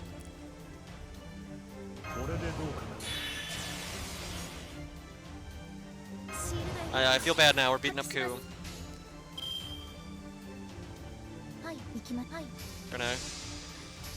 This is OP. You get through his dodge because he hit 3 times, then the extra attack hits him once. Too good.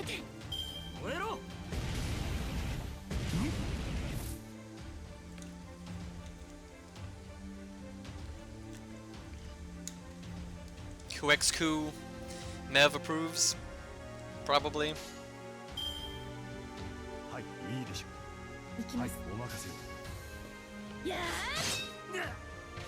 Oh yeah, I completely ignored that team comp question. I got sidetracked by the farming bullshit.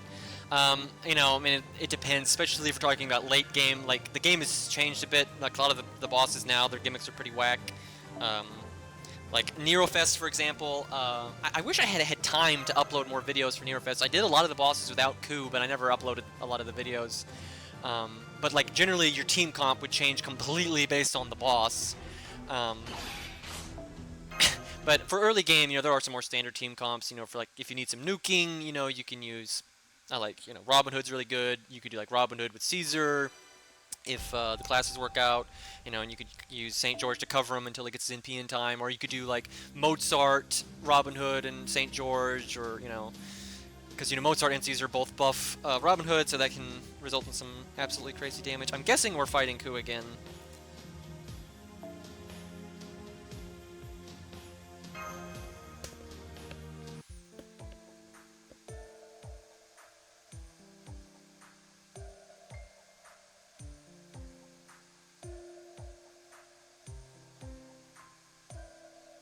Okay, let's see. Yeah, these summaries really help Claire, so more of that is good.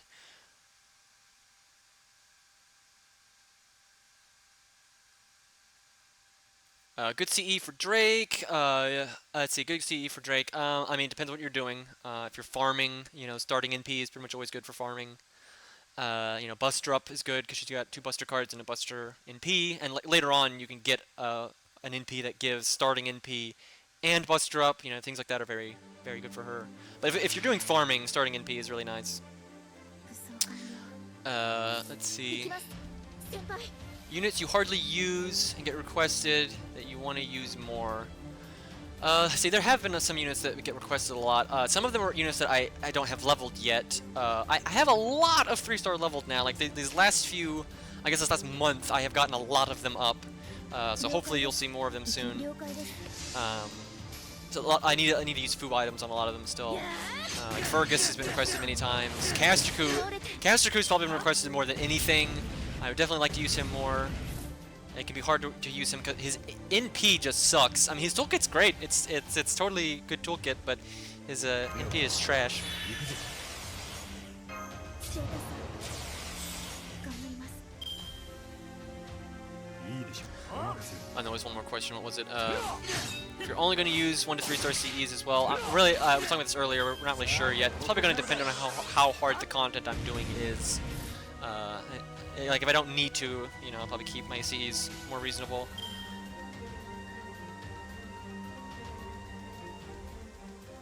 任せなさらてやアンサーズ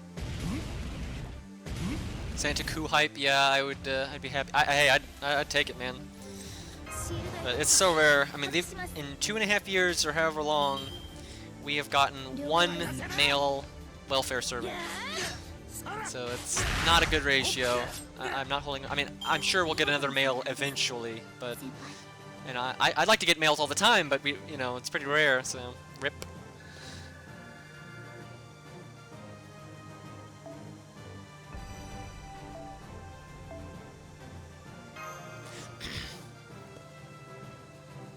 What are 3 stars that are not worth using?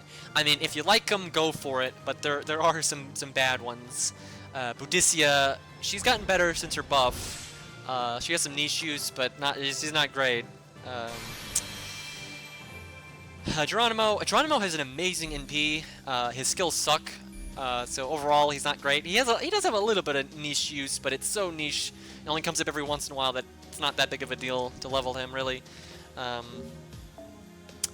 Some I'm just not thinking of. I know there's some doozies. のんびり始めよっか And it kind of depends if you're early game or late game. Like a lot of the 3-star berserkers do not do well late game. They get pretty fucked up.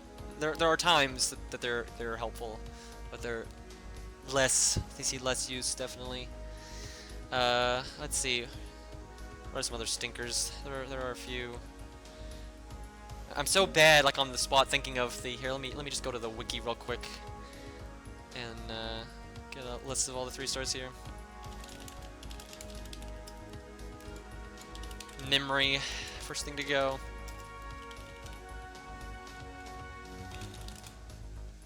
Boudicca is definitely the first one that comes to mind for not being very good.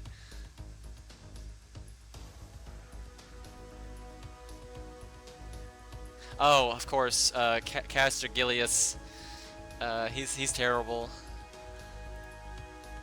With some, if he got buffed, he could be all right. Like, he's got some interesting ideas in his toolkit, just that don't really work.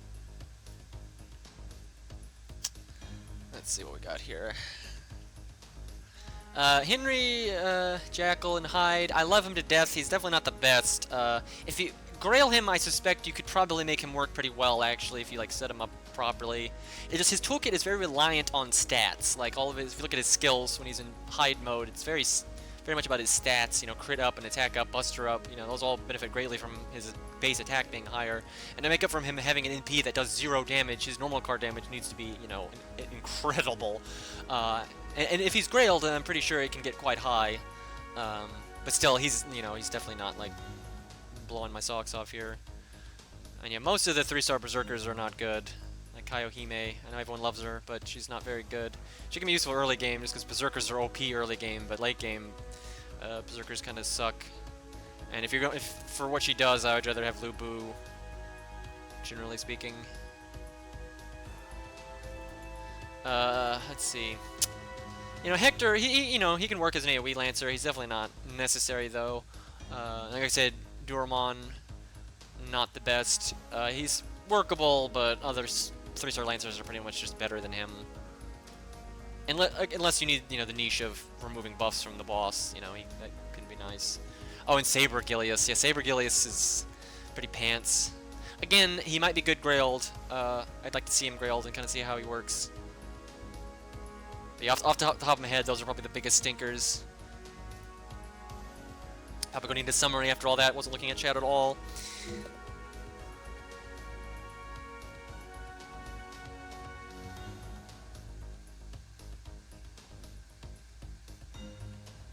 Who is the most overrated servant? No matter what I say now, I'm going to piss someone off. And I can't remember if that question about bad low stars was only 3 stars, because if we're talking about 1 and 2 stars, you know, there's plenty, like fucking Phantom. Phantom is pants, man. Who's the most overrated, I guess it depends if you're talking about story or gameplay. That's not a good question to answer, because you're just going to piss people off. Kaiohime is fairly overrated in my opinion, because no one says she's like the best, but a lot of people act like she's great because people have like done a lot of like buff stacking on her to make her do crazy oh my god damage, but I mean you can do that with like any fucking unit, so that doesn't really mean anything. I mean most people don't say she's amazing, but I see people saying she's okay, and she's pretty bad. But yeah, I mean that's a bad question. That's I've already pissed Reddit off enough. Let's not go further. Like how deep can we go? Oh yeah, I was gonna level servants. I think that's what I was doing. And yeah, I mean, I have to say, okay, Herc is the best 4-star in the fucking game, I would say. He is in a way overrated though, because people think he can solo like just as much as like King Asane can solo or Ku can solo, where she can't, which is why there are very few Herc solo videos. Now, mind you, normally you don't need to solo. That's not like a normal thing to do. For what Herc does, he is unbelievably good. I mean, Herc, I would say, is one of the best 4-stars. He is, I wouldn't say he's overrated, because he's amazing. He's absolutely amazing, but I have definitely seen a lot of people that think he's just as good at soloing as, like, Gramps and such, which, as far as I know, and from what I've tested, he isn't. He's definitely a lot more limited than that.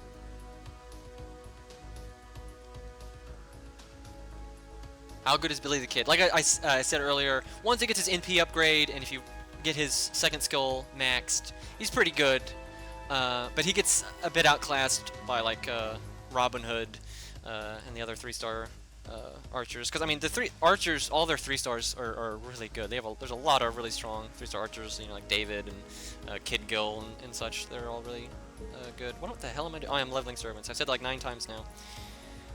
You know, I should really be bringing Lu Bu instead of Bull for these newbie stages, but whatever. Oh, I really wish I had St. George right now. Like, that would really be nice. I probably shouldn't go over level 10. That's probably where you're supposed to be for Fuyuki. I don't really remember.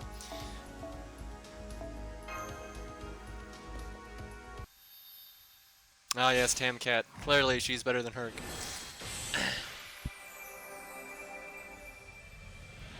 Yeah, the thing with why Herc is so good is once he's maxed, you know, there's just so many options for keeping him alive. You know, for instance, if he's the only thing you want to keep alive, regardless if you know he's going to get hit or not, you know, you can use his evade skill, then you can use your Mystic Code evade skill, then you could use, like, you know, shield or shield up, then you could use his gut skill, you know, and then if you, mainly when he gets amazing is when you have his Bond CE, because his Bond CE is nuts.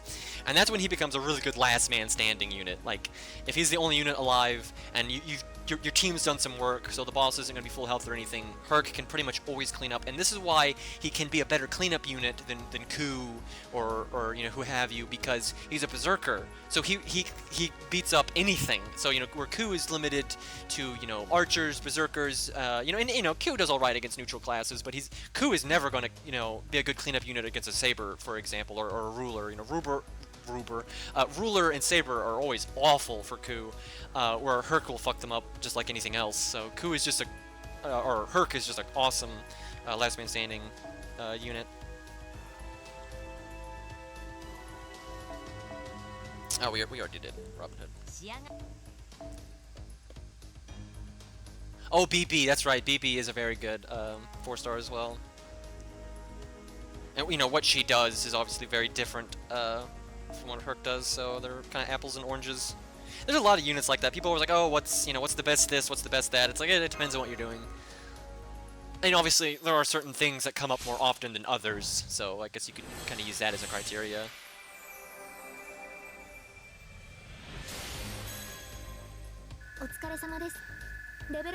Yeah, that is true. The new servant does. It is the first time that Berserker's not good. I'm a little worried though, because with this new foreigner class, you know, I have no idea how often they're going to use it. The concept of a foreigner, which I don't think is referring to like foreign lands, because you know we have servants from all over the world. I think it's referring to foreigner as a not of Earth. You know, like if they're from space or Mars or, like for instance, if we go to go fight an ultimate one on their planet, you know. They're probably going to be a foreigner, you know, or any servants there will probably be a foreigner or whatever. I assume that's how they would use it. But I'm a little worried because if you look at how rulers have been used, when the early ruler bosses, like Jolter when you fight her in France, you know, she is balanced around that you can't counter her with anything but Berserker, which, you know, obviously Berserkers die really fast, so that's like a trade-off. So like the amount of health she has and everything is balanced with you not being able to counter her in mind. So if you can counter her with these, you know, Avengers that were added later, she's trivial, and that goes for a lot of the early ruler bosses. But even post them adding Avengers, you can tell they kind of go in the middle. They're like, you know, we want this to be not a complete cakewalk if you have an Avenger, but we definitely want it to be possible if you don't. So you know, rulers still generally have less health than other bosses. So you know, if you have an Avenger, they're easier than normal.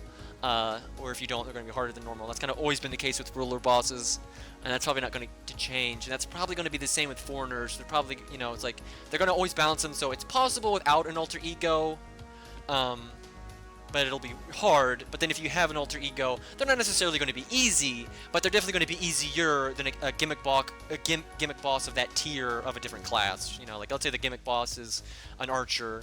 They probably would balance them with more health than what they would balance a foreigner with.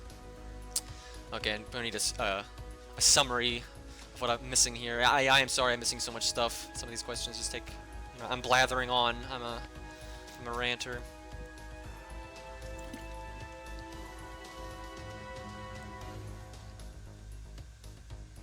By the way, are you still going to use MASH once she becomes a 4-star? Yeah, I am probably going to do that just because if I could keep her at 3-star, I could just keep her at 3-star, but they don't even give you that option. They make her 4-star. And, she's a free unit. Literally everyone has her. She's not even from an event. Everyone has Shielder, so I don't really feel bad about using her. Yeah, that's a good point. Foreigner does look to be key in 2.0 with certain old gods being hinted at. Yeah, I definitely agree with that. And maybe even 3.0. Who knows? When I imagine if they ever bring in ultimate ones, or more Space Cthulhu nonsense, foreigners. Cause I am pretty sure that's what they're talking about with foreigner. They don't mean foreign as in on Earth, because as I said, they've got characters from every fucking country anyway.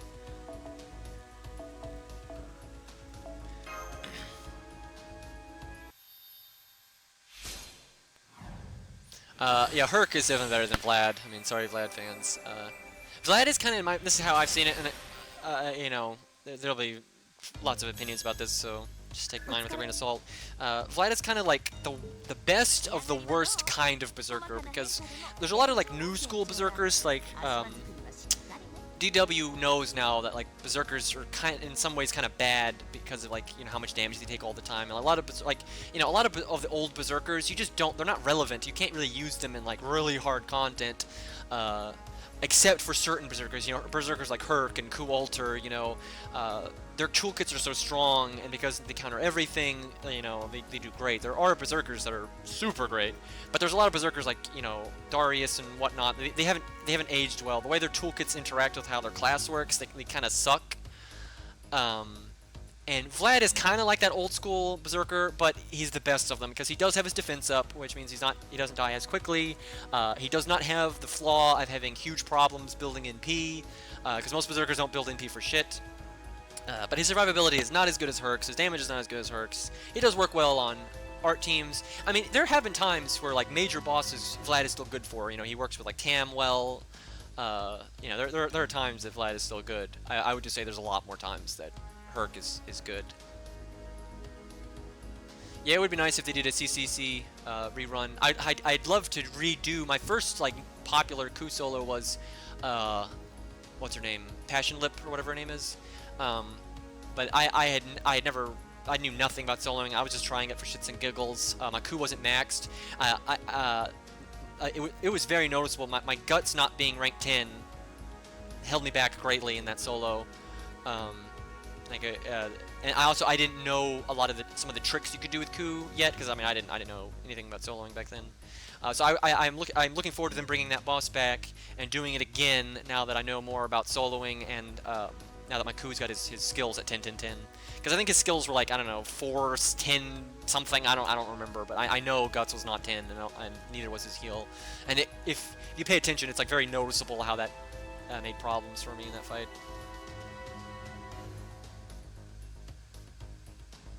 I mean, yeah, this is definitely a JP-focused stream, but I don't mind answering NA questions.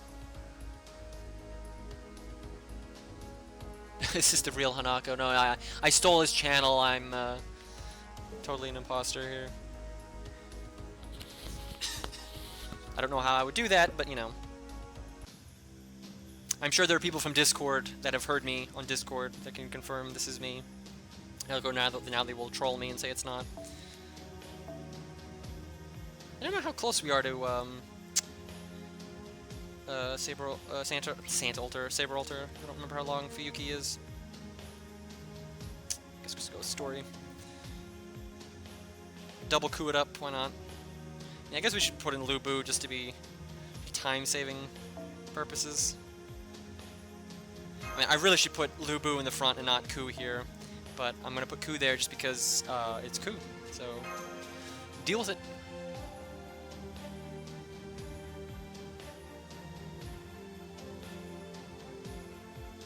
In a saving for Jolter squad. I mean, hey, she's very good. She's a very strong unit, and if you get Merlin, she's like OP as fuck. I am so surprised they have not updated her model yet, her character model, because she is so popular. You know, she's one of the most popular characters in the game, and her model's not terrible, but it's definitely, if you compare it to the newer models, it's definitely behind. Her attack animations are pretty cool, but her character model could definitely use a touch-up. And I'm sure they'll touch up her attack animations while they're at it. They probably have to with how the sprites work.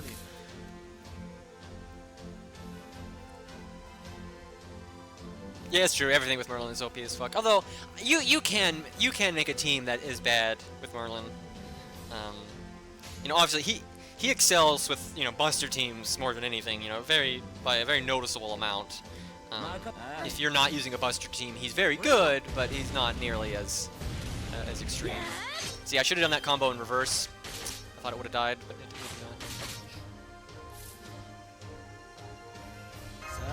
not. I like to do this when I know the mob is going to die for sure. You know, you cast protection from arrows because there's no way you're going to get hit, so you're basically getting a free turn off its cooldown, which is great once you're like sometimes if you're doing a boss with Ku, you gotta fight some trash first.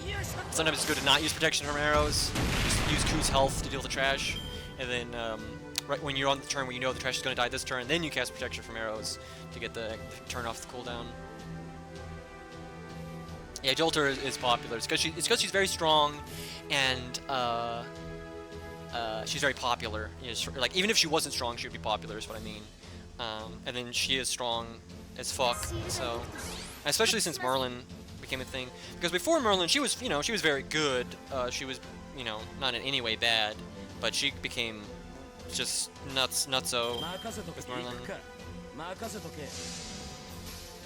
Ernie Bonsi E's busted as Hercs. I don't know if there's any as busted as Hercs, but there's some really good ones. St. George's Bonsi is super fucking good. There's a few. I can't remember off the top of my head, but there's definitely a few that have got some really nice effects. There's some good ones for farming, like Jolters can be really good. If she's working with dragon units, you know, her Bonsi E will buff them and then she'll double buff them herself. And you know, King of Saiyans makes him pretty much immune, gives him 100% debuff resistance forever. That's really nice. Niche though, I mean, debuffs have to actually be a problem in the fight for that to matter. Yeah, King of Saiyan seems to be one of the more popular male characters. Man, I see on Discord, I see on you know, YouTube. You know I see lots of people, JP and NA, that are like really hyped for King of Saiyan. Yeah, he's really cool. I like him a lot. Yeah, an APOC banner and animation updates, that would be pretty sweet. I like Karna's animations a lot. I think his are great. And like Mordred's are okay. They're not terrible. They could definitely be improved upon though. And her character model though really could use some help. Like especially, I would love to use her in her first form. But like the helmet looks terrible with her sprite right now, so I'm hoping they update her sprite and the helmet looks better. Let's see, Gudo said, I think the Gramps comics is why he's so popular, and I definitely think that's contributed to it. But he was definitely popular before that because his cool. Because never mind the silliness of those comics, his cool factor is just so through the roof. People are kind of nuts about him. But then the comics are definitely not hurting. Mordred was decently popular before APOC, but yeah, APOC boosted her a big time.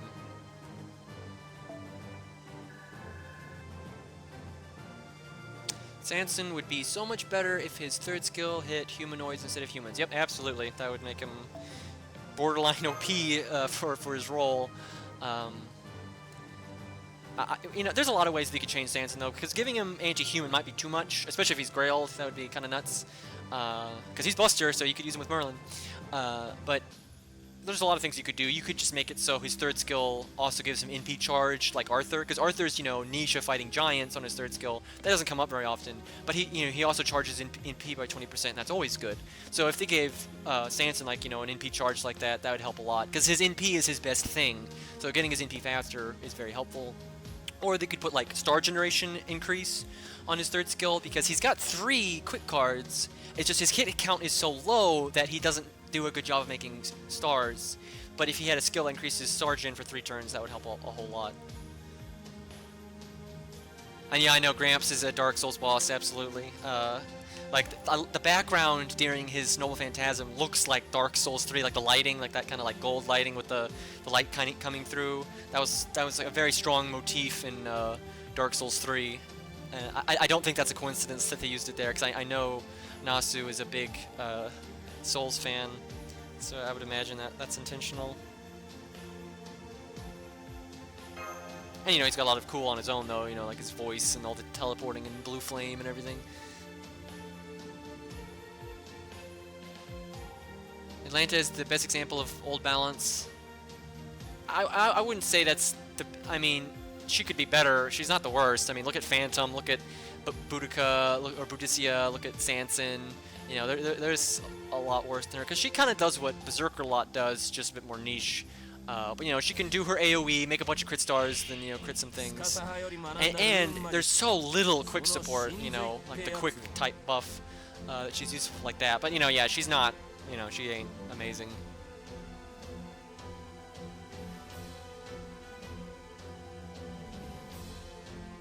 Oh, I misread that. I'm sorry. You were talking about Geronimo. Yeah, okay, that makes more sense. Yeah, Geronimo. I mean, Geronimo's NP is good. I mean, it's ballin'. It doesn't really matter because his skills are so bad. And it's just weird too, because, you know, he can't capitalize on them very much. You know, he buffs.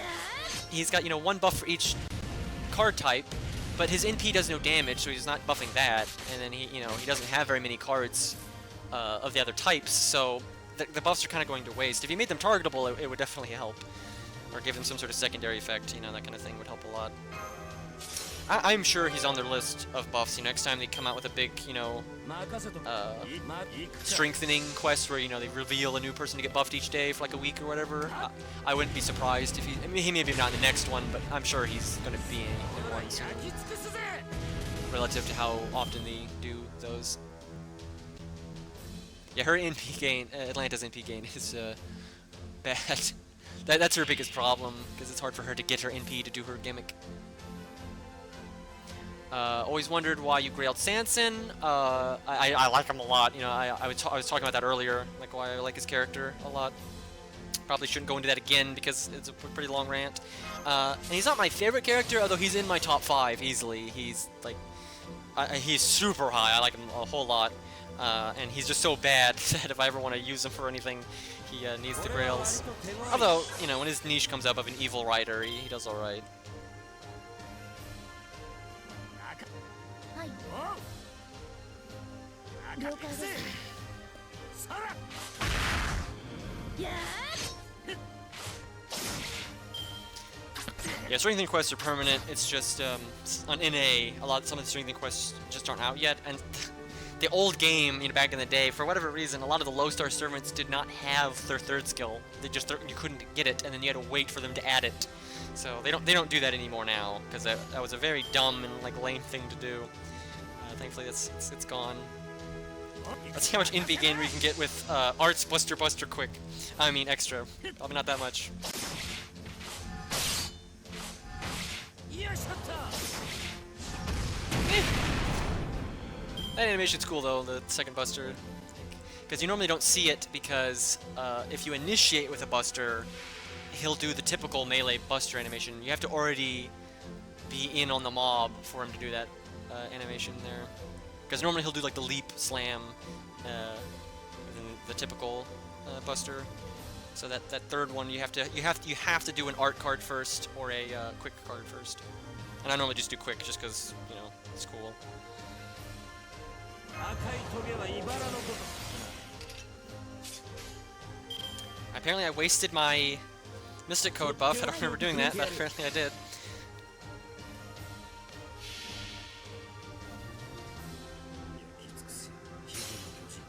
Yeah, the whole 3rd skill not being a thing for servants, that's not a thing anymore. They don't do that at all anymore. But yeah, a lot of the old servants, that's how it is. Wow, Wicker Man sucks, man. Although if I had saved my Mystic Code, that probably would have done the trick.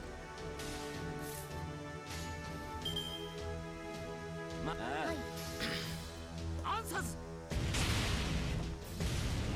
Yeah, Emiya's 3rd skill upgrade is awesome. God damn it, should've... I thought they had enough damage. They didn't need to do the chain. 任せとけ燃えろ I am going through Fuyuki at such a snail's pace because of all this talking and stuff, and I'm not paying attention to what I'm doing. Yeah, when we get to harder stuff, I'm gonna have to talk less. What I'll shift into doing when I'm doing hard content is instead of like paying attention to chat, I'll pretty much ignore chat for when I'm doing the stage, and as I speak, I'll be kind of illustrating what I'm thinking in my head, I suppose.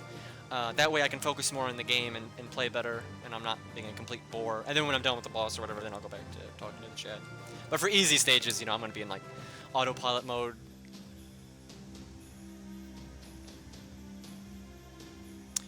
See, I don't think you get the Herc free quest. Is this the Herc free quest? Yes, that is. I might save that for maybe next stream. Like, I'll beat Fuyuki, the next stream at the start of it, I'll do the Herc free quest with somebody's support and just fuck around and do some silly stuff. Oh yeah, let's see how much SQ we got. I have no idea. Still don't have 30s. Okay, no 10 summon yet.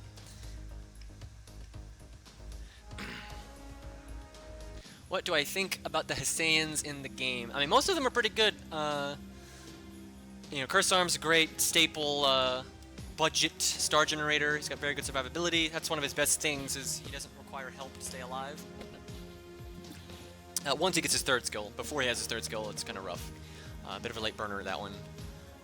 And since she got buffed, 100 Face Hisseian is really nice. She can wombo combo with like Lancelot and Robin Hood. I have a video of me doing one of the Abigail fights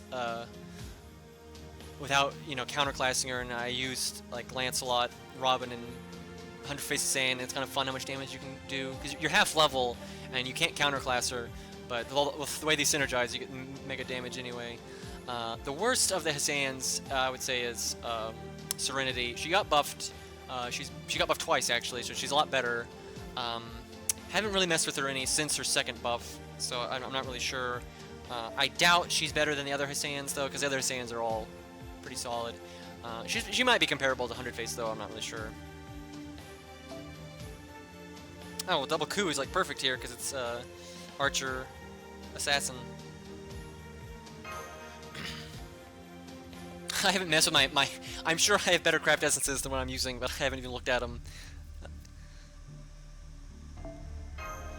Yeah, I should honestly limit break some of the low star ones. That's probably better than the random nonsense I'm using right now.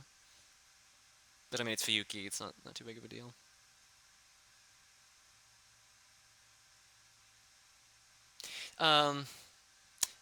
Yeah, as for Atlanta, I mean, even though her MP gain is so bad, there are ways to offset that. You know, if you're using Waver, obviously, not a problem. You could give her a craft essence that, you know, has high starting NP. You could use a unit that, you know, like Ushi or something that gives you better NP gain. There's ways to offset it, but sometimes what you have to sacrifice to offset it isn't worth it. So, yeah, that's why she's kind of eh. You know, she's not the worst unit ever. You know, because she's a 4-star, her stats are pretty decent. So, especially early game, it's good. But yeah, she's not great. But she's not unplayable or anything. Out of the 3-star assassins, do you think Fuma or 100 Face is better? Really depends on what you're doing. For star generation, Fuma is clearly better. Fuma is awesome at that. When you max out her skills, 100 Face is good. Like her first, while her first skill is active, her star gen is very nice, but not as good as Fuma's. And then Fuma got his NP upgraded recently, which has made him a good bit better. I actually really like it because it gives him a defense down debuff on the boss, so even if it's a single target, his NP isn't going to waste so much. Defense down is nice to have, like if you're comboing with another NP or something. And his NP just makes a lot of crit stars on its own, so yeah, that's really helpful. And then also, Fuma's third skill can wombo combo with some units out there. Like units that have really nice debuffs, but there's a chance that the debuffs will fail. You know, you can remove that. So that can be really nice. Like for instance, if you're doing let's say, you know, you're a crazy bastard and you love Shakespeare, and you got Shakespeare grailed up, you know, and you're gonna do his NP. If you do the debuff resistance down, the chance of Shakespeare stunning them is gonna be a lot better. And then obviously, Shakespeare recently got buffed and his stun chance is a little bit better. And you could give him like demonic, the CE to make his overcharge higher. Mind you, this is not meta. It's just if you like Shakespeare, it's a fun way to use him. Although there are times if you're doing a low star run that Shakespeare is great.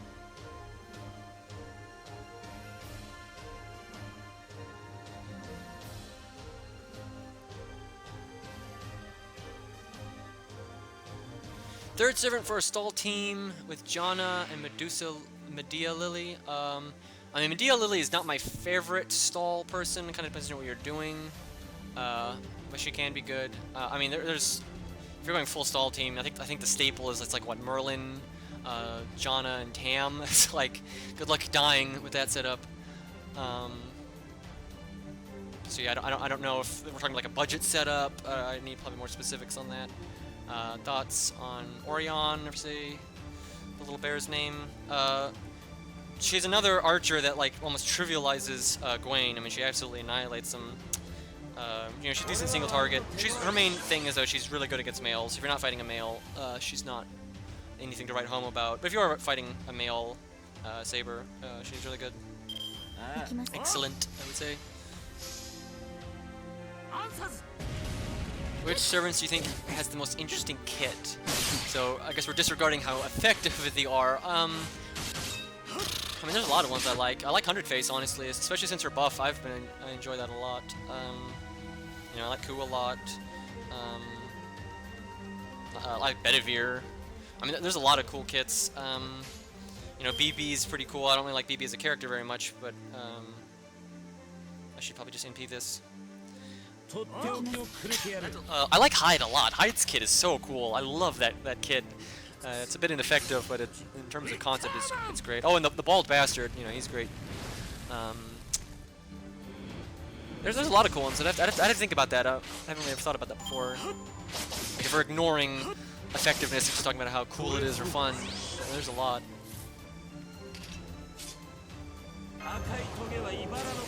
Oh, we're fighting Emiya apparently. Okay. This is what happens when you don't look at the screen. Gotta have Ku kill him now. Hey, Capo. You've missed all kinds. Wow. Okay. Way to spam that, son of a bitch. Well, he's got guts, but the only thing that needs to survive is Ku, because gotta kill Emiya with Ku, obviously. And we have 2 Kus, so the odds of this happening are very good.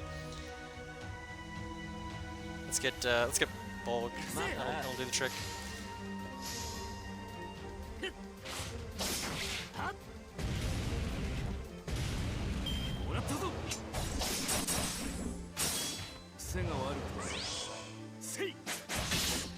Oh, he doesn't do his MP. That's right. He's a Shadow Servant.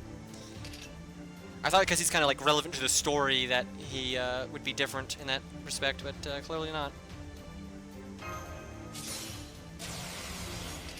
Because a lot of the Shadow Servants, you don't see them even for a second in the cutscenes, in the story bits. Well, rip Emiya.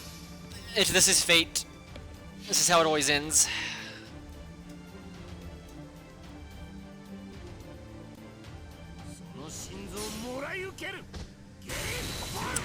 What do you think about story-locked servants, especially 3 stars? I think it's ass, and I wish they would stop doing it. It's really dumb, and it doesn't even make sense, because the whole point of 3 stars is that they're accessible to free-to-play players and everything, and then you're basically just making a 3-star randomly really rare. It doesn't make any sense. Yeah, I'm not a fan of that, and you can kind of tell because obviously story locking was something that was in the game day 1. Saber Alter is story locked. In day 1, I don't think they had a very good feel for what they were doing, how the player base was going to act, and I think they thought people would actually roll story more than they do, because people always just save their SQ for a raid up that they want. Story doesn't get used at all. So if you're story locked, it's like, well, you fucked.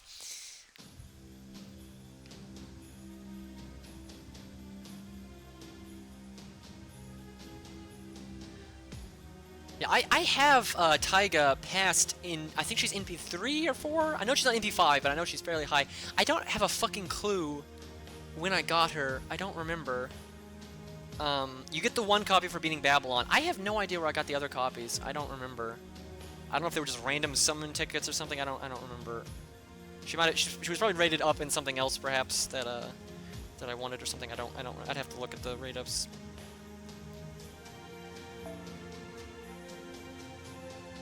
Alright, let's give Lubu a chance to shine for once here. He's been in the back doing nothing. If I had St. George, I could cover him really nice and whack, whack, whack. But, Fuyuki. It's like, what the fuck does it matter? Raise your Betty, yeah. My Betty's maxed. It's not grailed, though. Bedivir's awesome, especially since his buff recently. Like, that damage, man. It's excellent. And he's fun. He's a fun character to use.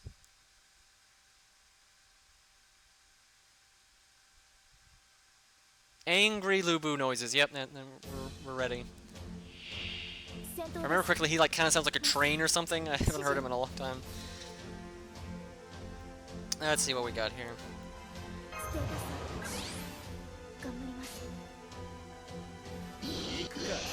Wow. Yeah, he's pretty angry. God damn it. Should just done double Lubu. I'm really overestimating my damage. I'm not used to... at max, I have a decent I have a good idea of how much damage units do. Like if they do a Brave Chain or if they hit with 1 Buster, I kind of don't know what the average damage is, like a vanilla Buster. But at this level, I have no fucking idea. Way to go, Mash. Way to fucking go. Someone get the Regin music in here.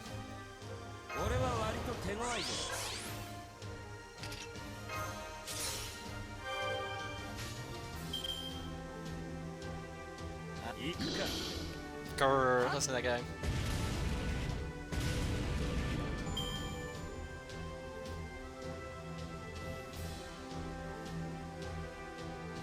Gouda, I will probably do that next stream, or maybe even a stream after that.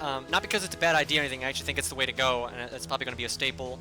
The reason I'm not doing it right now is because, a lot of people have never even heard my voice before.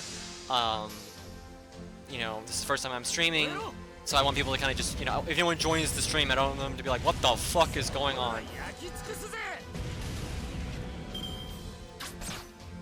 But yeah, what we were talking about is that what I might do is have like one of the mods on voice with me, and that way I can focus more on the game, and they can speak to me and tell me like kind of what the chat's saying, whatnot. Like if someone says something funny, you know, they can quote them and say, hey, so and so said so and so, or you know, there's a lot of questions about this or that. Especially when I'm doing harder content, just because my concentration for the game goes out the window when I'm talking like this.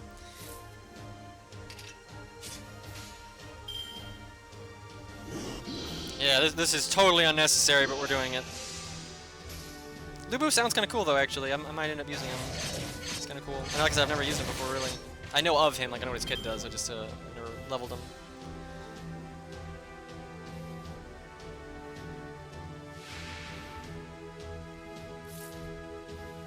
Yeah, you should never burn your staple 3s. It's very useful to have. There's, you know, some of the 3-star crafters suck and you don't need them, but there's quite a few of them, when limit broken, that are good, and it's just really good to have all of those, like your staple options to have, like Leyline and Ryoto Temple and the Jeweled Sword, and there's a few other good ones.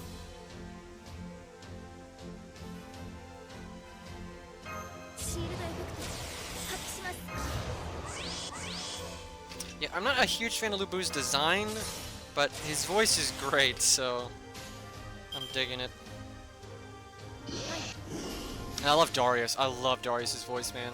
He's my favorite low-star berserker for sure. He's definitely not the best one, but I really like him.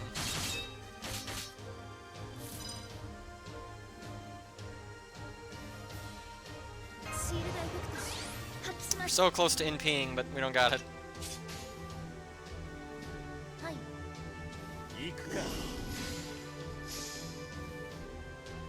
My friend Tusk, who basically never speaks on Discord, so no one knows who he is, he's planning on grailing Darius to 100. I am so looking forward to that. I'm definitely going to showcase that in some video. Oh, hey, we didn't kill the mob, so we can actually check out Lubu's NP here. Let's go, boy. Don't need that NP chain, because he's going to be dead.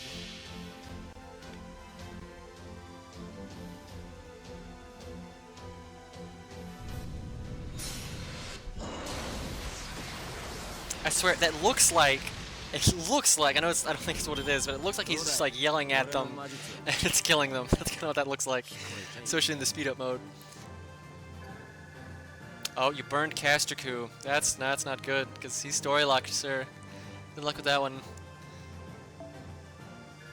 I'm telling you, it is not good to do things in the short term, generally. Like, it's good to build up the good 3-star craft essences and limit break them all, and get your stapled 3 stars and everything. I will not burn a 3-star unless I already have that 3-star at NP5. Like if I try to collect every 1 to 3-star and then NP5 all of them, and then I will burn them. That's pretty much how I do it. Because you never know when one, they might get buffed, or when you just want one to use them for shits and giggles, or if they're a bonus servant.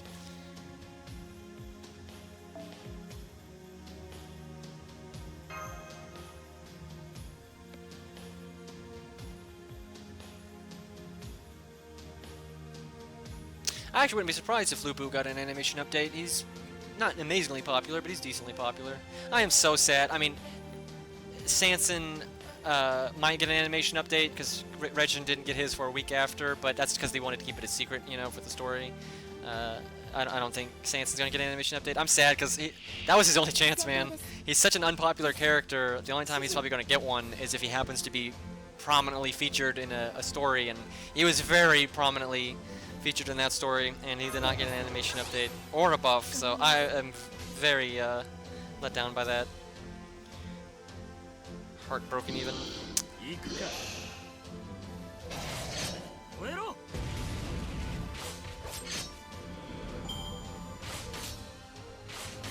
Yeah, Shusan's didn't get a proper fight in the story, but you know, obviously he was a story support, so yeah, I'm devastated, man. I was like, I was so hoping, but it didn't happen. I thought at least someone would get an update. Not necessarily Sanson, but somebody.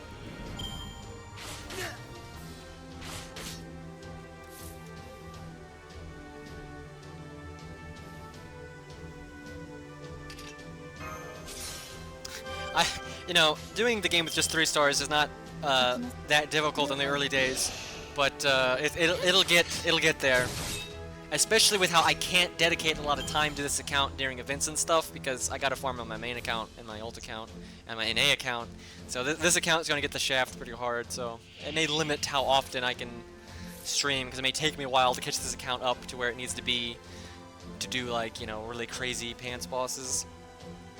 But we shall see. Although some of the hardest bosses are in events, and if I'm not doing a lot of the events, I won't be able to do them anyway. So much trip on that one. 行くか。行きます。アンサーズ。 But because I'm so limited, the story bosses will probably be interesting enough. Some pretty mundane bosses will get pretty difficult, because like that, the new demon pillar from, what do you call it? Salem, that's it, from Salem. It's not like the hardest thing ever with 3 stars, but it was pretty hard, and I had to... I was kind of intentionally using a weird team comp though, like if I was trying to be meta, I could probably have done it easier, but I had to do some neat stuff to deal with his debuffs and everything. It was fun. I wasn't like, you know, it's not like Gwen or anything, but it was cool.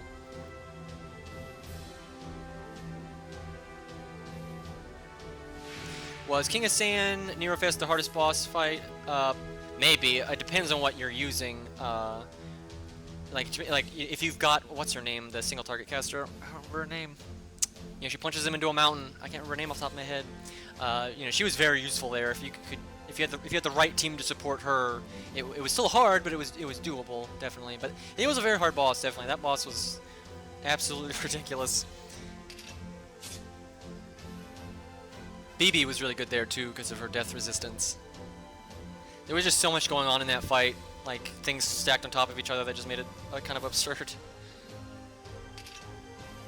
I just can't see a way to do that with all 3 stars. That's I don't see it. And the guy that does like the challengers and stuff, he didn't do that one. Yeah, that guy often does not post bosses. He only posts the bosses that he can beat. And there's a lot of bosses that just don't work out. Especially because, you know, he's doing 1 and 2 stars.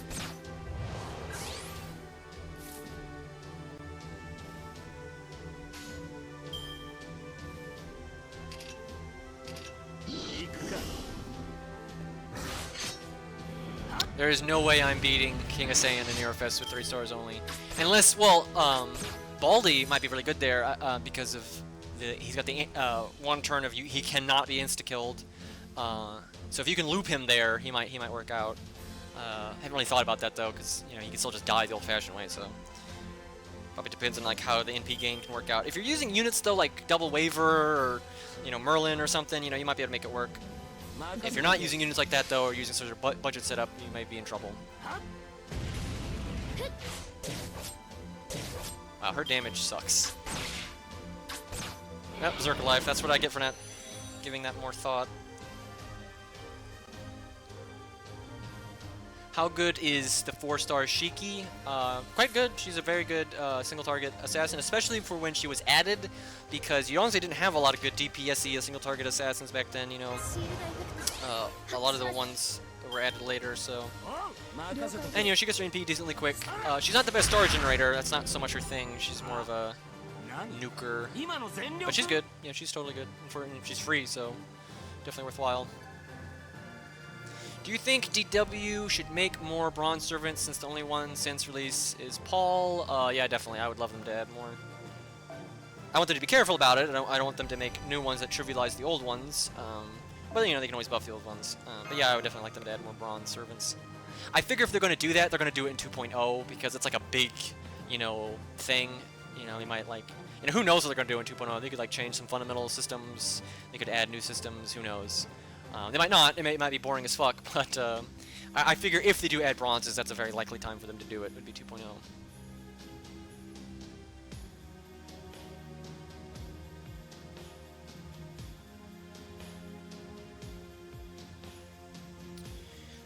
Let's see. We're getting fairly far along. Chapter 10. I want to say this is like, I don't know, 12 chapters, 11 chapters. I don't know. I'm not really sure.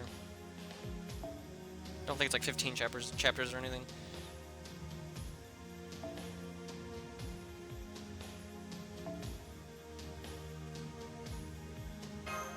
be glad when the content is a little bit harder and I have a few more servants so I can make some actual team comps. Kind of just throwing shit at the game's face. I don't even know why I'm using caster crew. I really should probably put him in the back. That didn't really dawn on me until now.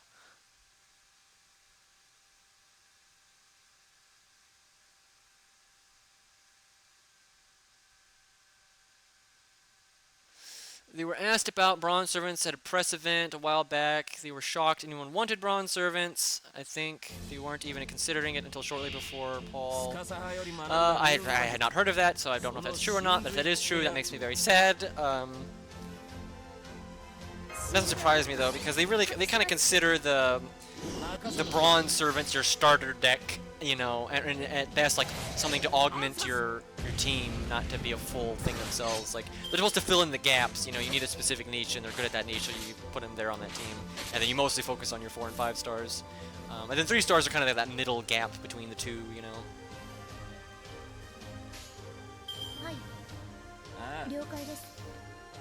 But yeah, it's quite the thing. People love them. You know, I think they focus more on the 3 stars because they see 3 stars as they want them to be servants that are good enough to get the job done, and you can, you know, maybe not really balanced to be your whole team, but you know they can fill in your gaps and do really well.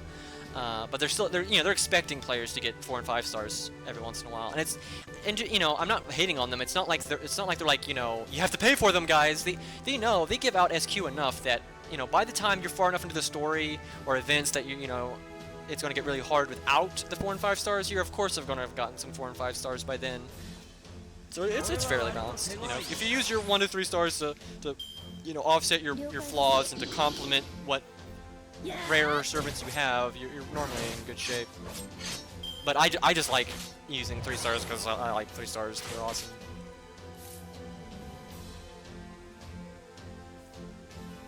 And I may, as people are asking why I'm on YouTube right now, not Twitch, I might even alternate and go between Twitch and stuff until we kind of figure out what we like.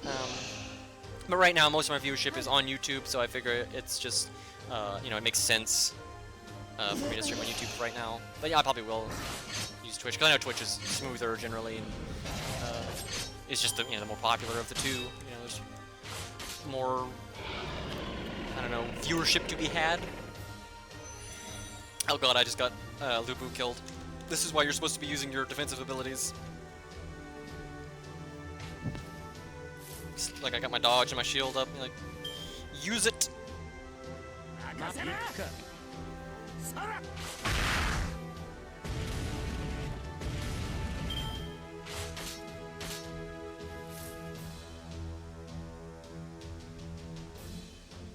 No Bedivere for me? What do you mean? Did you burn your Bedivere? If so, rip.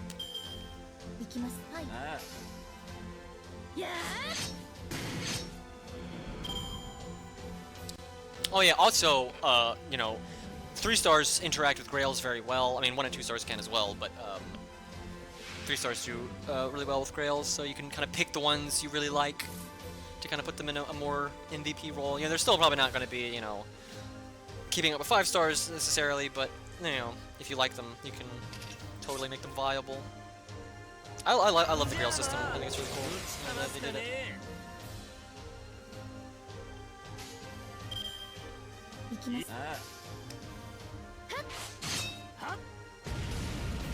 Oh, you're right. If you're doing free-to-play and no story summoning, yeah, you're not gonna get better gear. Rip.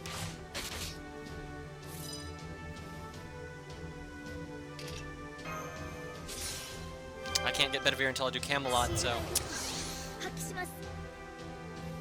That's true though, you do get one from the story no matter what you do, but you won't be able to MP upgrade them. I'll probably do story summoning a lot on this account because I don't need the 4 and 5 stars that are going to be rated up during events.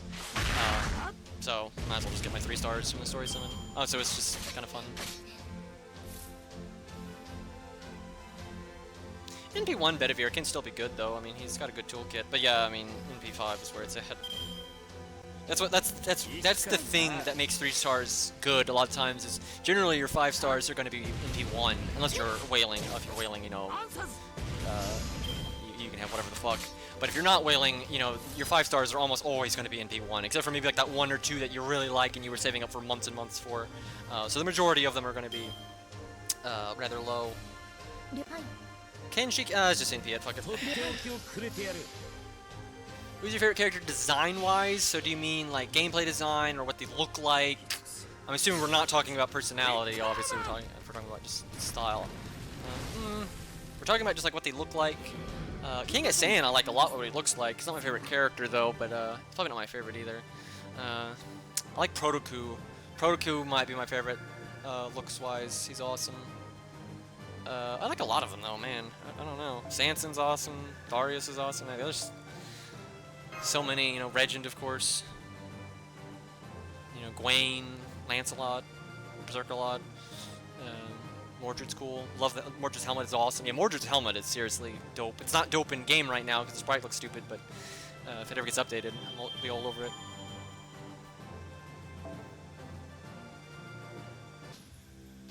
Oh, is this Saber Altar? Are we already there? Damn. I was so hoping I would have St. George for this. That'd be fun. Let's see. Let me see if I can do any. I can do one. Come on, give me George, game. You know I'm worth it.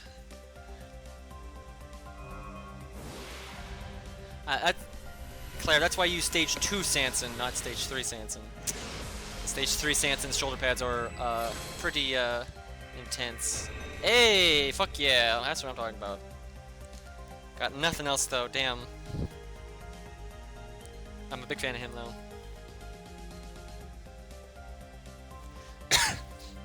東方の大英雄 Ah. God, my inventory is probably just a nightmare right now. Haven't been doing any management at all. Let's see. Let's lock the people we're keeping. Oh yeah, I need to level that bull just so I can tell which one's which beyond the lock. Yeah, even if I don't use a servant, I normally level them at least once. That way, that's why my St. George, the one I used to be killed easily, is level 4. It's just so he's higher in like the inventory priority than like new things and you know, foo items or whatever the fuck. It just makes it easier to find.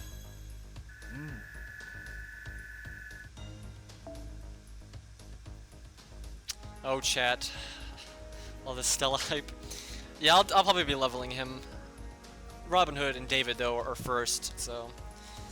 I don't think we really need to level for Santa Altar. I think we're fine.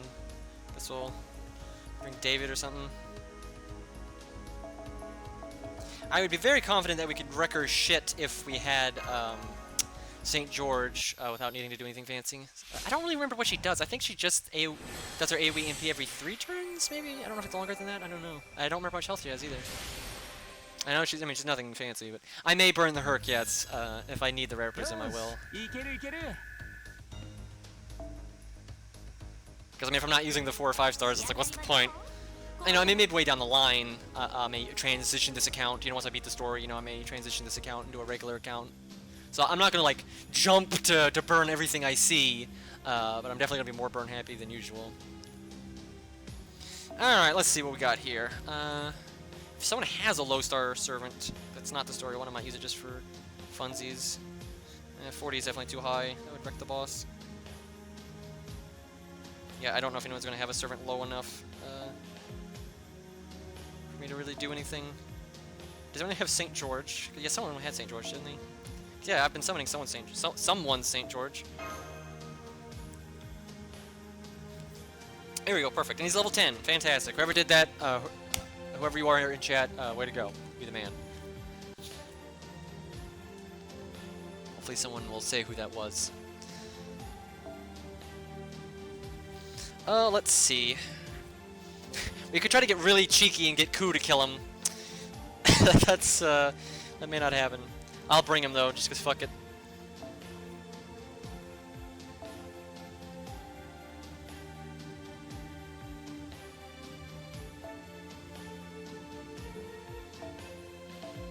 Yeah, this should be no problem.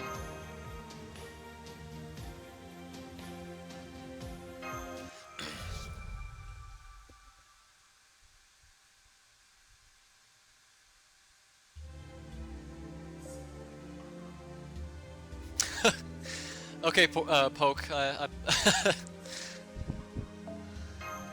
I'll take that as a compliment. It's either a compliment or you really don't like me, so I'm okay either way. I would prefer that you don't hate me, but I can take it.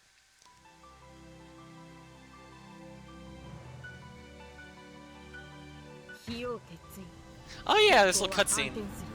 光を飲めエクスカリバーモルガ工具展開します。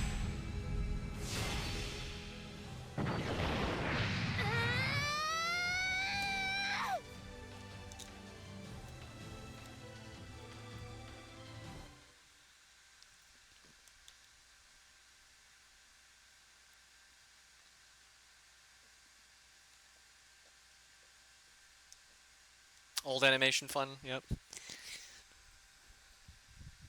It's funny too because I know lore-wise her NP it could do that, but gameplay-wise, unless you had other buffs going, like maybe you had you had her first skill on as well and things like that, it's not enough to survive that NP.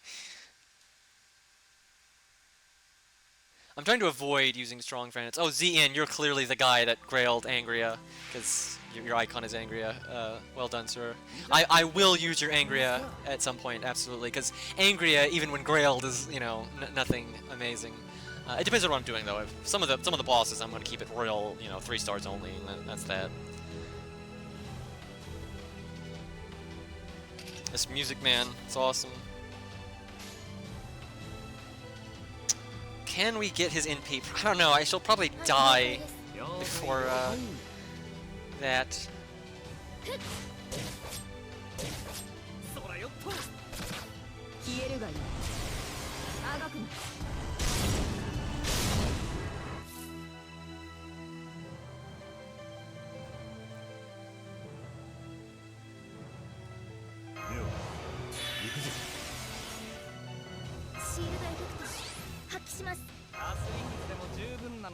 Damn it, I really wanted that attack down to hit because that stacks with all the defense buffs. So she would do like nothing. Alright, so we have the moment here. We can either do a chain for damage or a chain for NP gain. The smart thing to do is to do damage. The hype thing to do is to go for NP. So I'm going to do the hype thing.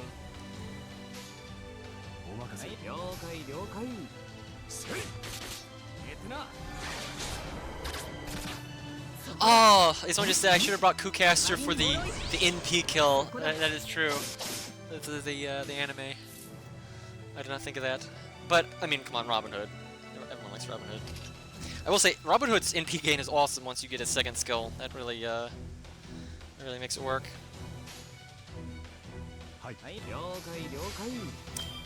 Yeah, if we want to get Robin's NP, we're going to have to let somebody die, because we're not going to be able to kill her in time for her NP. And we can't save everyone, so... Woo, boy, even with the buffs, that's did some damage.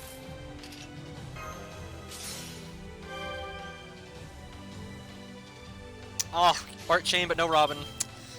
Sad. Let's go for some damage.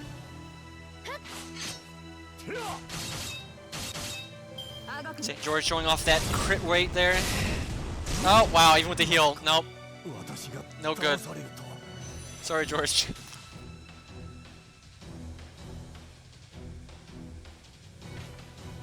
See, if David had his second skill, he would just save everyone, but that is not a thing. Yeah, if we had gone for damage, we might have been able to kill her in time, especially because we got the Mystic Code to do more damage. But, rip Shielder. Here we go, here's some NP gain. Getting close. It's funny, by the time I get his NP, her health will be so low that this is going to be completely pointless, but, uh-oh. That did more damage than I thought.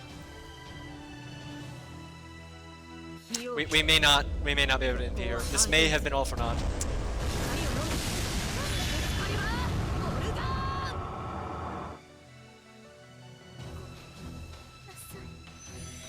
Sorry, Georgie.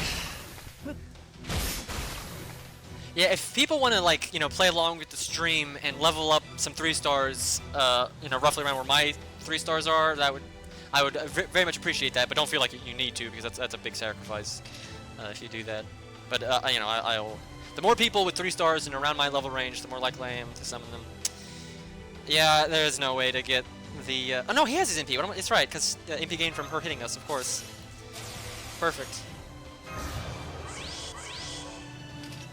This is NP1 Robin Hood, so not so good.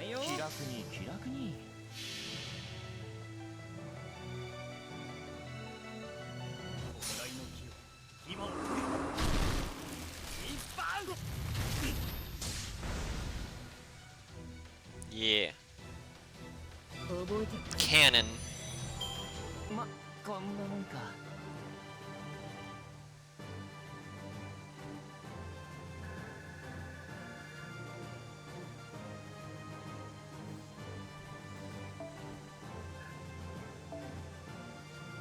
Get those saber statues, that's good.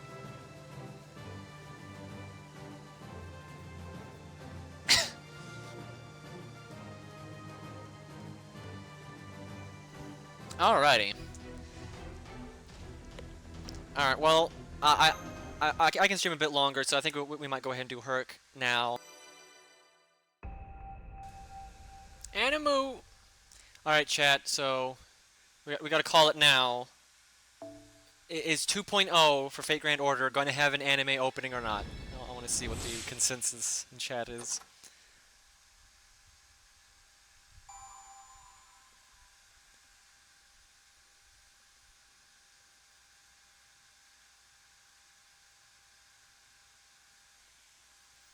That's a lot of yes. I will say yes as well. So that's pretty overwhelming. Oh yeah, that's a lot. That's a lot of yes. And then it doesn't, and we're all let down. Well, now I know that if it doesn't have one, a lot of people are going to be sad. Oh, and we can do our first 10 summon. Fabulous. Alright, I tell you what we're gonna do. We're either gonna do the raid up, or we're gonna do the story summon, and I'll just let chat pick, because it's not gonna matter that much either way. Don't know why all this black is on my screen. Probably have to reset the app.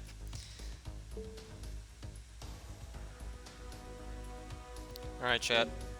Story or story raid up, or just story, gosh, or the raid up.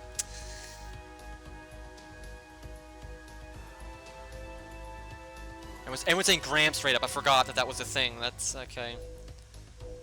I can definitely see why that. Okay, yeah, Gramps is winning this by a lot. I don't even need to wait. That's clearly the winner.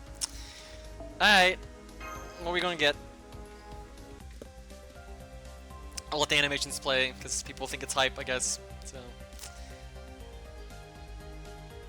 something with the anime opening in this app though has messed up some of the font. It's like showing black boxes here and there. Well, there's a first 4-star. That's a pretty good one too for craft essences. I don't know if we'll use it or not. We'll just have to wing it and see. Oh, that's a good 3-star. That one, Limit Broken, is one of the best 3-star craft essences. It's really good.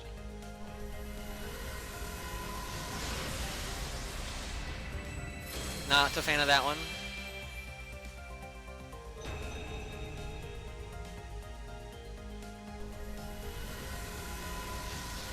Oh, got a servant. Lanza, okay, come on, give me coup, come on. Oh, it knew! It knew! See, they know what's up! See, that's the best result. You think 5 stars matter? Fuck that.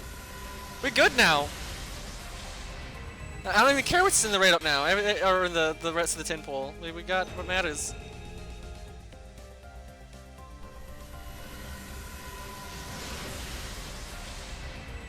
Oh, that's a good one. Excellent.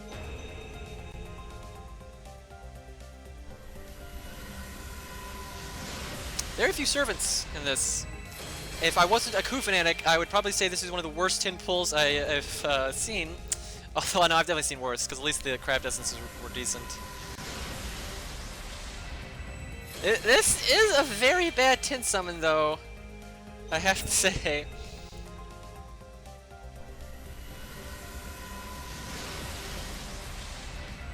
Wow. Yeah, it's pretty bad. It's a really good thing I got Ku, or I'd be a bit pissed right now. I got Ku, so it doesn't even matter. Oh, that's good. That's good. I made it a lot better. We actually got some nice staple 4-stars. So if we do decide to use 4-star craft essences, these are some good staples. So that's not bad actually. It turned out quite well. Yeah, that went from being kind of shit to pretty good. Cause yeah, that's 3 4-star craft essences. Like, damn, son.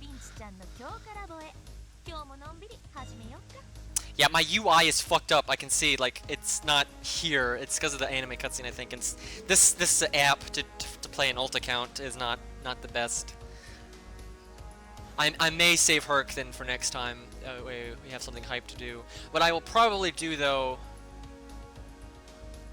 is I'll do a little bit of France, then go back into a Herc. That way the viewers are mostly here and everything. I might try to do it Monday night. I have work Monday, so my schedule will be more limited. If I do stream Monday night, it will be fairly late. So I may even stream again tonight. That's what I'll probably do. I will probably stream again tonight later. It won't be a super long stream, but I'll probably do one tonight. And before I wrap it up, I'll probably do a little bit of, if people want to ask you more questions or stuff, I can do that for a little bit. Do you have a global account? I'm assuming you mean an A, and yes, I absolutely have an NA account. And I may very well stream that. The thing that kind of, I make the summary videos, and I'm gonna make a London summary video, and I can't really stream my recording that because I need the gameplay, because I can record the cutscenes anytime, because in my room you can rewatch the cutscenes, or the visual novel bits, whatever you want to call it. So I can record those anytime, but I need the gameplay bits to not have me blabbing like a retard and, not have music playing and all that. That way I can use it for editing to make the summary videos. So I kind of need to do the NA account off stream, and it kind of sucks because that's why I made this account, because the way most of the video content that I make, because I edit the music and I speed up the waiting time and things like that, I can't really record it in this setting. So how many accounts are you juggling? Normally I have 3 accounts until this one. Now I have 4, but normally I only play 2 of them actively, and then which one is taking a backseat just rotates. So I play 2 of them fairly actively, and then one of them takes a backseat. But now that we have this account, it's going to be I play 2 of them actively and 2 of them take a backseat. There's just no way for me to play 4 accounts. It's not possible. At least not in any kind of significant. Because like when an event comes out, I'm not going to farm out the event on 4 accounts. 2 is enough. Like farming an event on 2 accounts is a bitch. Doing it on 3, just no, and then doing it on 4, absolutely not. That's why this account, it's probably gonna be on the back burner. I'll stream with it fairly often, but in terms of farming, like off stream and stuff, I'm not gonna do it much at all. So it's gonna be pretty low on the totem pole of power. But that's kind of fun anyway, so it's no biggie. Who are future servants you're looking forward to? If you mean like servants that haven't been added yet, I mean, there's so many I'd like them to do. I'd like them to do Calamity Jane, but there's some art out there that's been floating around that's rumored to be her actual art, and if it's true, I fucking hate it, and I hope that's not what she looks like, 'cause it's really bad. I'd love them to do Butch Cassidy, like, that's one of the ones I want the most. Bloody Mary, Catherine the Great, there's plenty of pirates too that they haven't added that I'd like to see. Oh, the Green Knight from he's in several Arthur legends, but he's mostly in the poem about Gawain. That's where he's most prominent.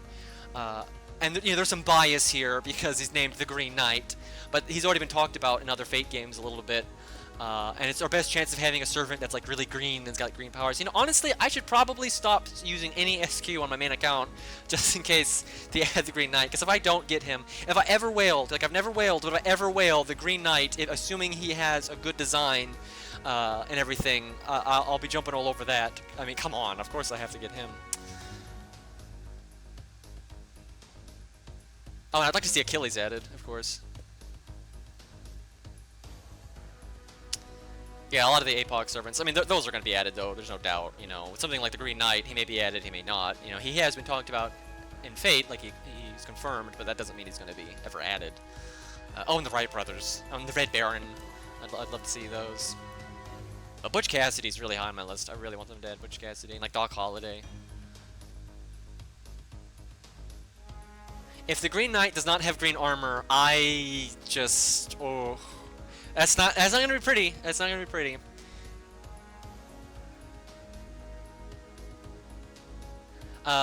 Mash, when she becomes a 4-star, I'm probably still going to use her. I may not use her as often, but I mean, you know, she's a free unit. You're not allowed to keep her as a 3-star, so I'll probably still use her some. We'll see though. It just depends.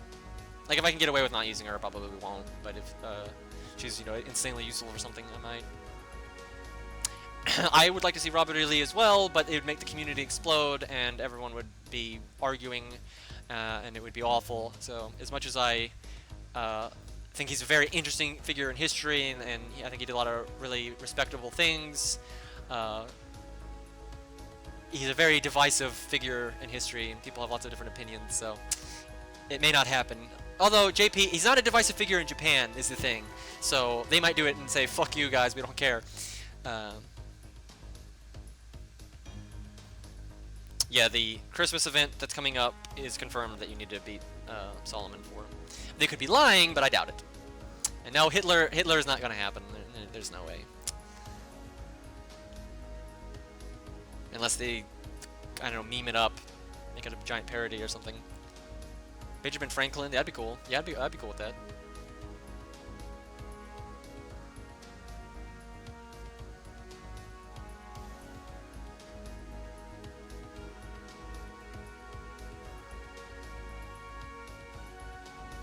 Alright, well, I think I'm going to wrap up now. I really appreciate everyone watching. This is my first stream ever, so I'm new to all this. But, I think it went well. It was really enjoyable. And I will probably stream again later tonight, maybe in like, 3 or 4 hours or so. And we'll probably do Herc then, maybe a little bit of France. But it'll be a little while. I got some stuff I got to do. Yeah, Beethoven would be a great servant, absolutely. And Bach. Like, come on, make it happen. Alright, well, I'll see you guys.